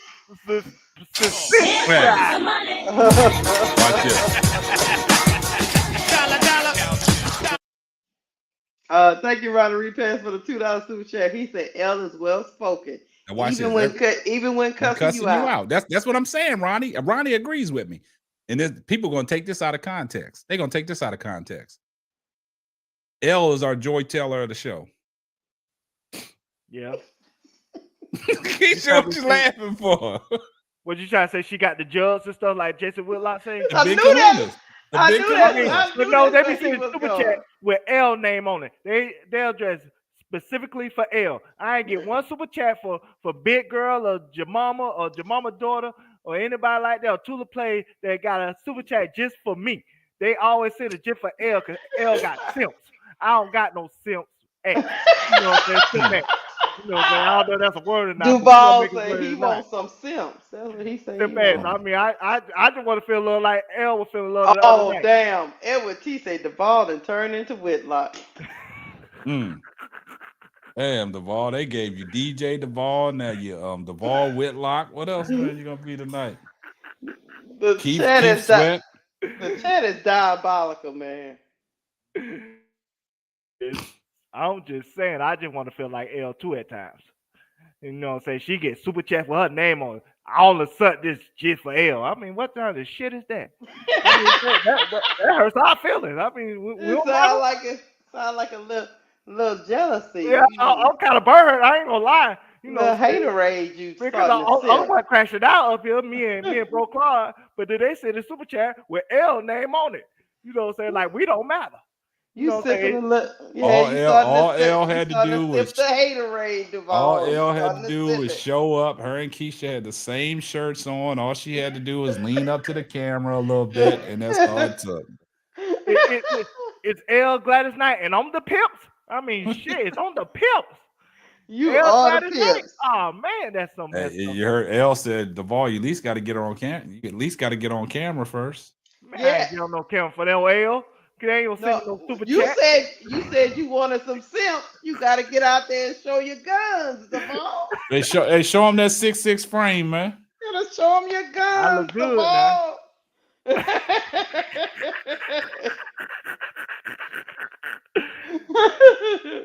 So don't call me out, L. When you I getting know all I this got shit. you, L. I told him he need to stop sipping on that little Gatorade he got on side his bed. Don't sip on that right now. Sipping on a little Gatorade. Yeah, DJ Academics, he be having like Heineken's and Hennessy and stuff like that by his little gaming chair. So I So got Heineken's and stuff by my gaming chair, and I'm sipping on just like me and They Bro don't know Clark. what you got, Duval. All let they me see get is a this. So let me Jaguar. get this straight. You sipping on Heineken. You got lotion. You got The your left hand, hand. don't forget about Left the left hand. hand is Don't forget hurting. about the left hand. Your left hand That is left hurting. hand probably in motion right now. It's a lot of stuff going on, Duval. When I came on the show tonight, I didn't have this on my bingo card. This sharing that you're doing. I know you want us to be there for you, and that's why you're oversharing right now. But you and KSAP can take this offline, and work that out. Work what? What I got? What I got to do? What You case I gotta got to do work with it? it. You gotta work through him. He talking about Heineken's and Oh, y'all see lotion my hands? My hands up and, here. and wrist injuries. Hold up, but you see my hands? My hands right here, right? Yeah. Hold on, My hands ain't on my. And he Hey, been look, talking about Keith Sweat look, putting yeah, on look, slow Keisha, jam. Keisha. nah. My hands ain't on my lower extremities. My hands are right here. Nah, I ain't gonna let Keisha get away with that. You ain't gonna be talking about me when you already got copper tone. Why you got copper tone? Because you been lifting up the milkman in the L. You been lifting them up in the L. The milkman. You been lifting them up in the L. You Hey, I hey, ain't hey, for hey, extra milk. hey. Don't make me call L up here to Don't get call you L. to get you to be back corporate again. Don't make I gotta me get corporate with L up here. don't make me get HR up here. Don't make me do it. That's why I be quiet. L. Hey, You cuss your eye. You know what I'm saying? hey, when the ball go quiet, that mean he in the middle of. You know what? Shut up, I mean, Keisha. when he go quiet, man, he might have let one off, man. So I'm just letting y'all know. Just This is some character assassination up in here. You know what I'm saying? Time I only went off during the show. I am very professional. This is a professional show. well, you I did. don't do that before. You or did. after the Hey, show. you did get quiet for about 5 minutes. You know what I'm saying? So I'm just checking on you. That's why we had to double check the ball. You there? You there? I'm here. You know what I'm saying? I'm here. I just wait my turn sometimes. That's why I'm gonna interrupt. normally after that you got to get a nap, right? Yeah, You know. it's not, man. It The take time. ball. Stop answering, KSF. He is Woo. instigating you into these conversations. Oh man, y'all crazy. Hey, don't- we got it. Look, we got a game tomorrow. Chicago and Minnesota again. Ooh, 7 o'clock. Chicago and Minnesota. Preseason. Yeah, They play stop- again? Yeah, they play again tomorrow at 7. Be here Uh-oh. 6:30. See. Hey, Yeah. hey, shout out to all the mothers that are in the chat. All the Mother's mothers, Day the mother on coming the up. panel, Keisha. Shout out to ADP. Shout out to Your mama. L. Don't forget about your mama. Shout out. I'm addressing everybody in the chat. I said all the mothers in the chat. I don't know who all is a mama. Happy know for- Mother's Day, my ladies. I know hope you for a have a fact. beautiful day. Here comes the money. All I know for a fact is Keisha a mama, L a mama, ADP a mama. Oh, So Lord. for all the mamas that are in the chat, please put a 1 in the chat so I can acknowledge y'all for this upcoming Mother's Day. Hold on. Dre Stewart, thank you for the $2 super chat. He say for L. And this is the one time I'm gonna make Goon the Shooter said he be watching y'all videos with lotion. Oh my goodness. Look like he be using the lotion. Look at that picture. All right, hold up. Hold up. For let me address the chat real quick. Shout out to Patricia Burton. Happy early Mother's Day. Walk it like Happy I talk it. Happy other Mother's Day. Any other mothers in the chat, please put a 1 in the chat. Happy Mother's Day, L. Happy Mother's Day, Patricia. JT Money. Damn, Oh, Duval, Lord. you getting 2 bottles of baby oil. Here comes the money.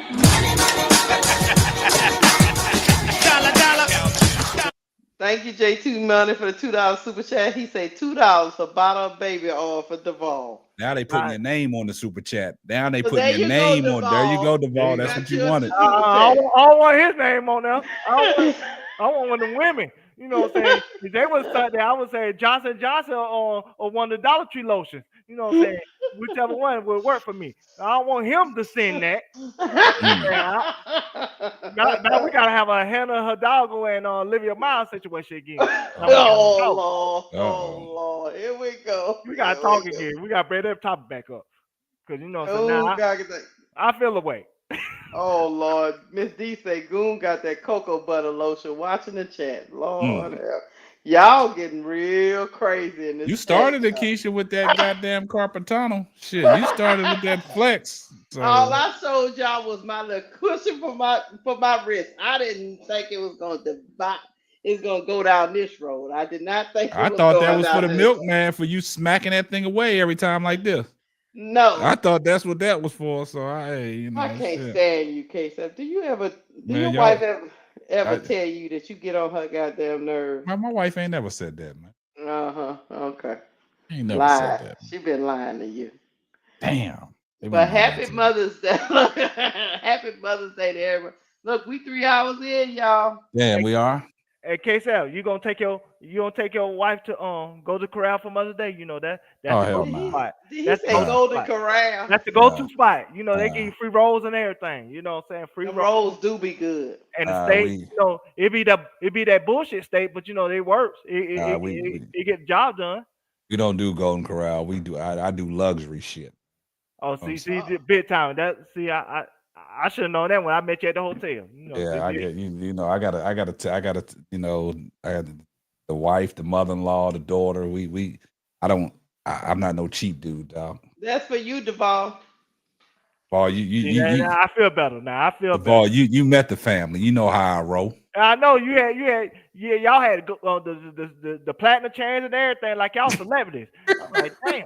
And look, that's just I see. I come up on camera, I just look this way, but when I'm out, I'm out, Duval. You see, when I'm out, I'm out. You blinking. You know what I'm saying? I'm saying y'all pimping, huh? I'm saying it's y'all part of Cash Money. Yeah.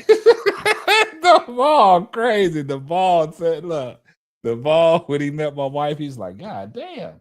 What she part of the real? What you say? Real Housewives? Atlanta. I had to ask. You know what I'm saying? You know what I'm saying? That's how you get down, KSF. You know what I'm saying? How you found out? You know what I'm saying? Did you find her on Sugar Baby? You know what I'm saying? Dog, look, I You always had to tell stand and people. all that. I always tell people, look, I make her better. I Mm. guess. You know what I'm saying? Everybody like it. The ball people used to always ask, man, how you get her? Nigga, come on, man. Shit. Yeah, I'm the man. Well, I was that dude, man. I was that dude, man. She just strokes this dude's ego. Nah, boy. but see the thing about me and my wife, man, it was crazy. Like when I met her, she always said she ain't never, date light skinned people. Mm. Oh Lord. Oh You don't Lord. like the? She didn't like the light skins at first. Now we gotta stop it right here because we finna have another Travis Hunter situation. You remember when Travis Hunter's soon be wife saying she wasn't his type, and then she found out he was a football player. All of a sudden she his type now. You know what I'm saying? I don't want that for you, K-Cell. Hey, look, man, me and my wife been together for 32 years, man. I don't want old videos. Married over 25, man. So come on, Not man. the old video. Man, I scooped my wife up when she was young, man. I'm saying. I scooped her up. I got it. Now, took her right off the market, dog. I didn't have nothing, man. I didn't have nothing back in the days. I was just that dude, dog. K-Cell was a light skinned Mac back in the day with his cornrows. Oh yeah, tell him else. Shit, hey, that's what it was, man. Cornrows and Timbs, dog. Don't contribute to his ego. See, that's why I like L. L states facts, man. Yeah, that. L states facts. Put that comment on the screen, Keisha. Put it on the screen. L, this is all your fault. That's all it was, man. Nah. K-Cell had that bubble. You know, you used to paint the bubble back in the day and put the rims on it. See, that's what K-Cell had. He had the bubble with that he had that military money. That was I had an 88 Cutlass, dog, with some 6x9. I know it. So when they gave you that free GI Bill money, you ain't use it all for school. There you go. That Navy swag. No, LCL know what it is. At Norfolk, man, I used to had a bubble and a Buick Regal. Him and Lil Boots and riding in the car. You know what I'm saying? Look at him going back in time in his mind. Get them images out your mind, K-Cell. I could post a lot of images. Y'all be like, damn, that they be like, damn, that he was that dude. What you say, T. Kamilla? K-Sap looks like he rocked a fade, man. I had a high top fade like Kid and Play. I had everything, dog. Cornrows, man. I had finger waves. I had it all, baby. Not the finger waves. Oh yeah, I had the finger waves rocking, baby. I had you couldn't tell me nothing. I was that dude, man. You even do this, K-Sap. I was that dude. Like you a key sweat. You ain't even act like you a key sweat. It was only one key sweat. You ain't even act like you a key sweat now. I'm like Bro Claude. I didn't beg, dog. But I have begged before. But I don't beg. Bro Claude claimed he ain't begged at all. I begged before. I was like boys to men. I was down on bended knees, nigga. I ain't even gonna lie. I knew it. I knew you were like Genuine. I knew it. You were singing My Pony and all that. I knew it. L said I stayed away from those Navy dudes when I was at Norfolk State University. Y'all was no good. Now we was Happy Mother's Day, Sharice. Yeah. L no. Them Navy dudes, we was hell, dog. We did anything and everything to bag a chick so we didn't have to stay on that boat, boy. We needed to come out there and stay in y'all's apartment, boy. So how L know? L probably used to go to the Navy bars. You know they got the Navy bars. Man, look, the crazy thing about it is this might sound, cliche and funny. I think me and L crossed paths back in because she was in Norfolk the same year I was in Norfolk, and I used to hang down on Brambleton right across the street from Norfolk State at the barbershop. And L was in that same. She was in that same area, so I probably crossed paths with L. I probably banged one of her friends or something. I don't know. But hey, I was that dude, dog. I look. You trying to tell me L was on top of the table singing the Tootsie Roll? Man, I can't say that, but I think me and L have crossed paths. I think me and L been in the same place at the same time. I don't know. L right there the same time I was there from 90 to 94. She was in there the same. That was the same time. I left out of AC Chi-Town Calvin. I left out of Norfolk in 1996. I left out of Norfolk in 96. Yep. Me and L was in the same area at the same time.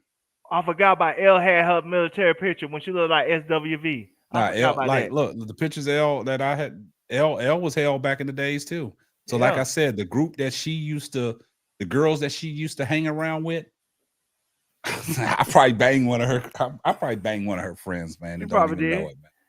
You know, L had them hoop earrings back in the day. You know, the hoop earrings, they were big as hell. You know what I'm saying? L did her thing. Mm-hmm. She did her thing. She had a hoop earring with a starter jacket. I promise you that. Yes, hey, L, all you gotta do is send it to your group. They gonna remember me, man. Man, look, I'm not bragging or doing nothing like that. Yeah, did 2 med cruises. Oh, you did Ronnie Repass. You did 2 med cruises. Okay. Yeah, I did the med cruise, man. I had I showed a picture of my jacket, but I did a med cruise, man. I was on a med cruise from 90, 92, 92, 93 med cruise. Yeah. Mm-hmm. Yep. I was on when we went to Persian Gulf, I was on the USS Bainbridge, and then we came back from the Persian Gulf. I did a med cruise on the USS Austin out of Norfolk. Yeah. So you tell me you one of those mama's baby, daddy maybe? You got more kids out there? Hey, don't say that. Man, I'll tell you. Mama's baby, daddy maybe. Because Newport, I got family. My family, my father's sister and them stay in Newport News, man. Yeah, I was all through Hampton Roads, Newport News, man. I used to go to Hampton a lot, man. And them Hampton and Norfolk State homecoming basketball games and football games. You talking about when back in the days you ain't had to worry about nothing, man. That was fun times, man. When you talking about people would go to Military Circle, man, or Hampton Coliseum and get their best outfits to go to these games. That's what it was all about, man. It's been times, man, you walking up to the Norfolk State in them Hampton basketball games, and after the game, them after parties. Man, that was fun times. Keisha, put L comment in the chat. Cause I told you, I told the truth. Put L comment in the chat. Oh, you was on the USS Guam and the Nassau? Oh my, Ronnie, repass. You was on the Guam? Thank you for the $2 super chat, Brian. Here comes the money. Man, look. Ronnie repass, man. I got a lot of homies that was on the Guam and the Nassau, man. Yeah.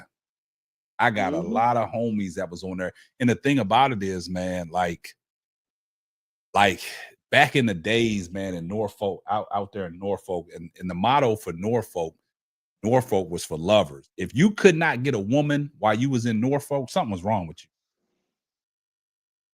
Man, I mean, yeah, like Elle said, there's none like and the crazy thing about it is my oldest daughter, that's where I met her mother at, man, at Norfolk State, man. I met her at Norfolk State, man. Took her track career away from her, got her pregnant. Man, put L comment in the chat that she said my name because I was right. I'm validated. I am validated. Sure did. I knew it. L was out there. Oh yeah, L and her crew, man. From the pictures, L and her crew, they had it going on. That's just facts. L was looking like salt and pepper. I knew it. Yeah, hey, in that frame of mind, you could say that, Duvall. Doing the Cabbage Patch. Because I'm telling you, back in the days when you saw one fine chick, the whole crew was fine. But now it ain't like that no more. You see a bunch of booger wolves and one fine chick. It ain't like that no more. You ain't no damn good. Put AC shot Town Calvin, man. Appreciate your service. 23 years in the Army, retired as an E7. Here comes the money.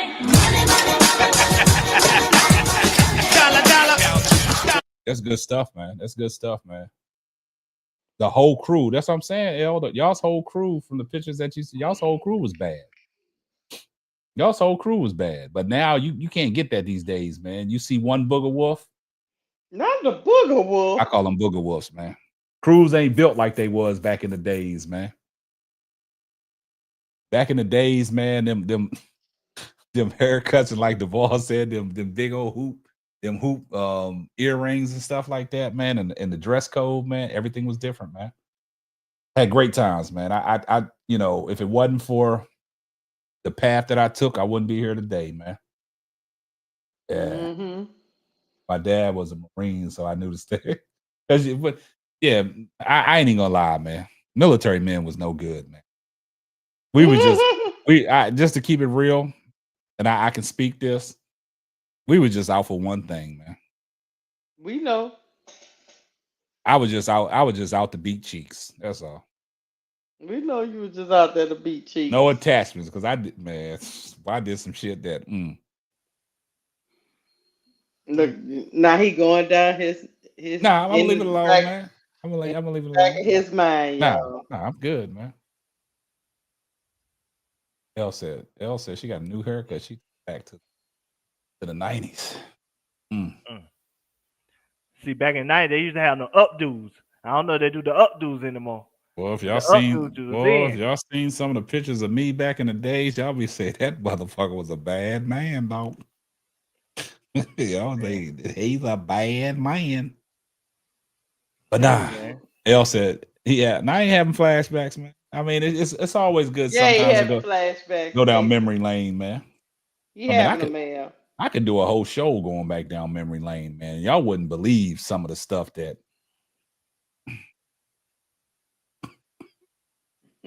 some of the stuff got to be destroyed. Shut up. Yeah. But nah, man, it's a L. Do you have old school MC Light? Yeah, L's crew was bad, man. But anybody that's in the chat, any fellas in the chat back in the days, L rode around with some bad chicks. Oh. That's the kind that we approached every day as military men. It would be a crew of 4 or 5, and they all was bad. They all was bad. They bring you back. Right. Old self. Yeah. I mean, don't cry. Don't cry. Nah, I was that dude, dog. You still got the black book? Nah, my black book, actually my brother-in-law that's married to my sister, he took my black book and wrote a whole damn note to my damn sister on why he liked my sister. So he destroyed my black book. Okay. Interesting. Yeah, interesting story. If y'all go on my page and go to one of my lives about 3 years ago, I did a marriage chronicles with my sister and brother-in-law. You'll hear the whole story. Interesting. How he took my black book and shit. You seem like you not happy about that still to this day. Nah, man, he took my black book. My black book, I had notches of every woman that I had a belt. I took a notch of the belt. You know what I'm Lord saying? have mercy. Kept tabs. Lord. Pray for him, Lord. Yeah, I was that dude. He said, yeah, I was that dude. I was what they say, dark as hell and hell is hot. Boy.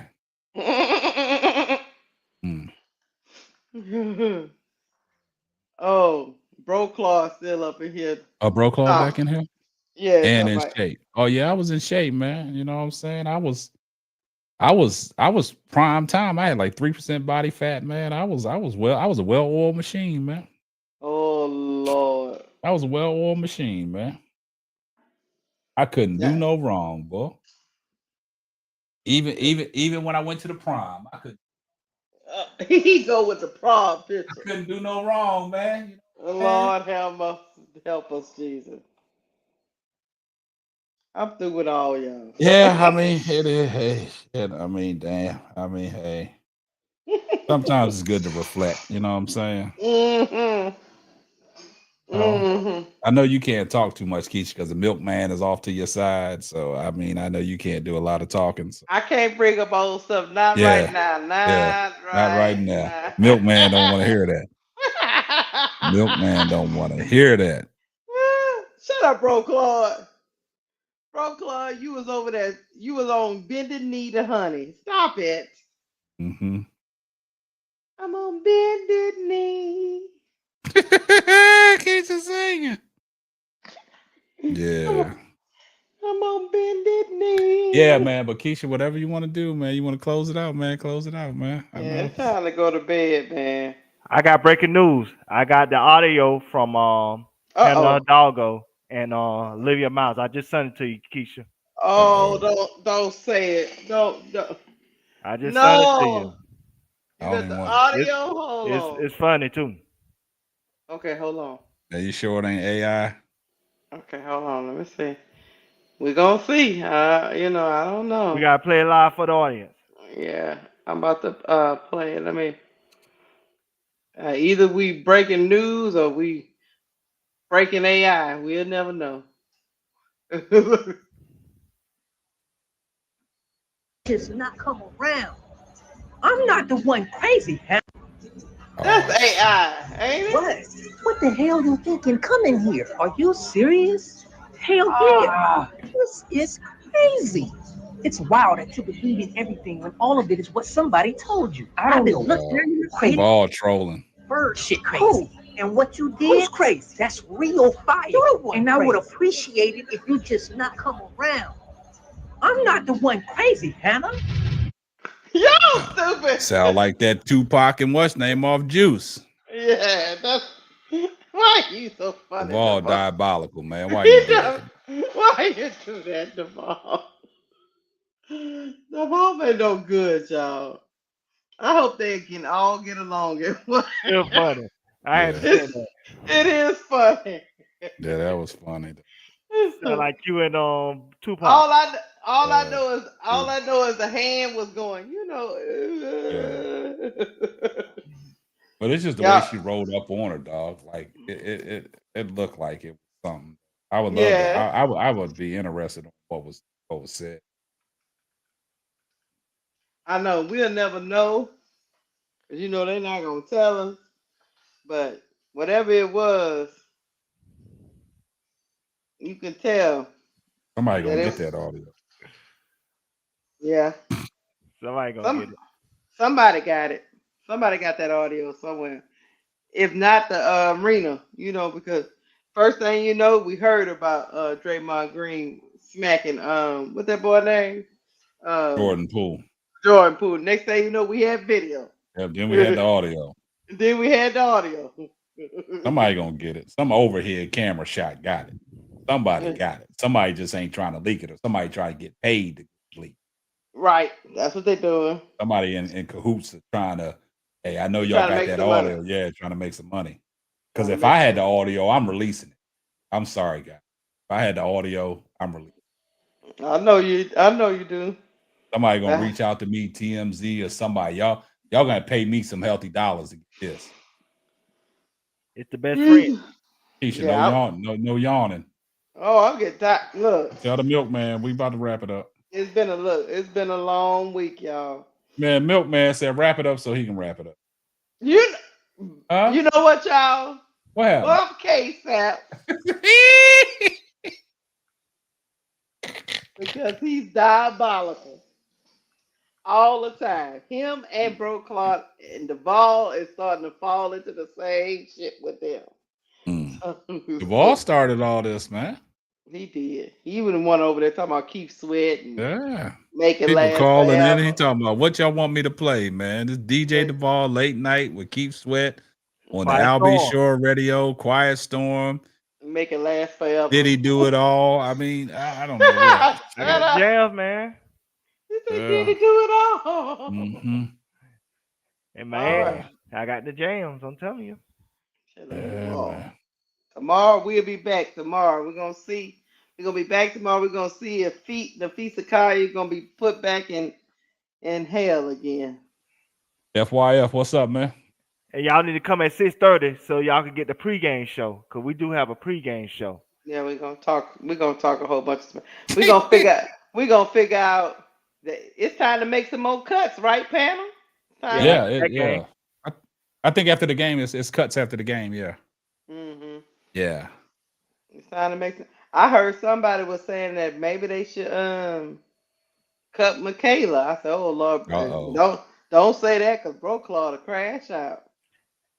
FYF in the building. because I didn't realize her contract is not protected. Nope. Ain't like Mariah Jefferson. Hey, the crazy thing about it is what they say. Fee might not be playing. Oh, is Fee not playing? Somebody said somebody her foot hurt or something. Her foot don't hurt. You trying to say she ducking smoke?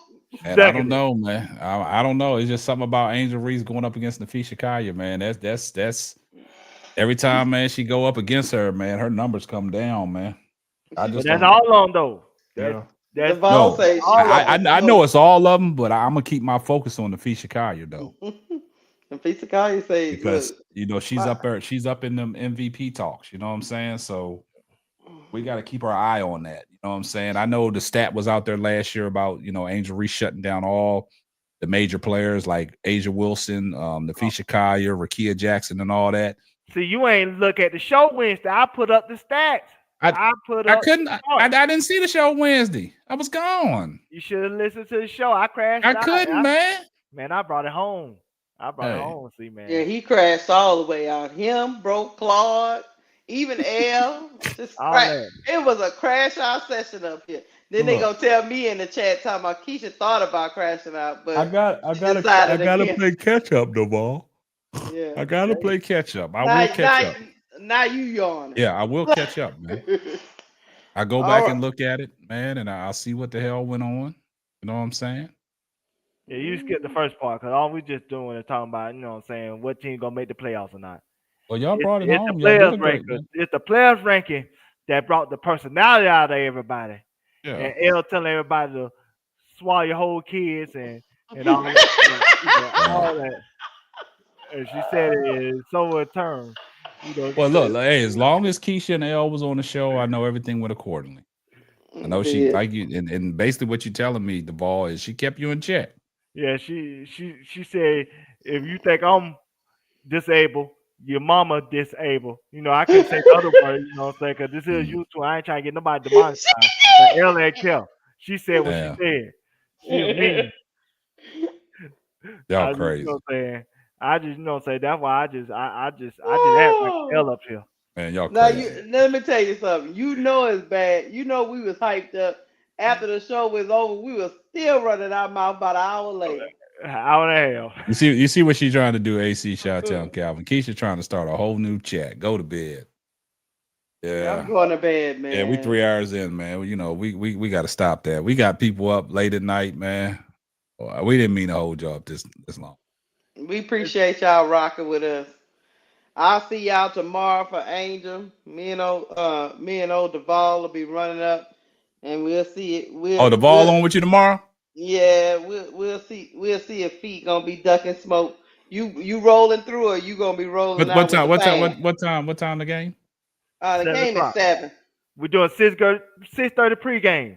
Nah, I ain't I shouldn't be doing nothing tomorrow, but I'll be tied up Sunday. That's all for Mother's Day, but I ain't Well, I should be. I'll probably pull up, man. Yeah, pull up. The last one. Yeah.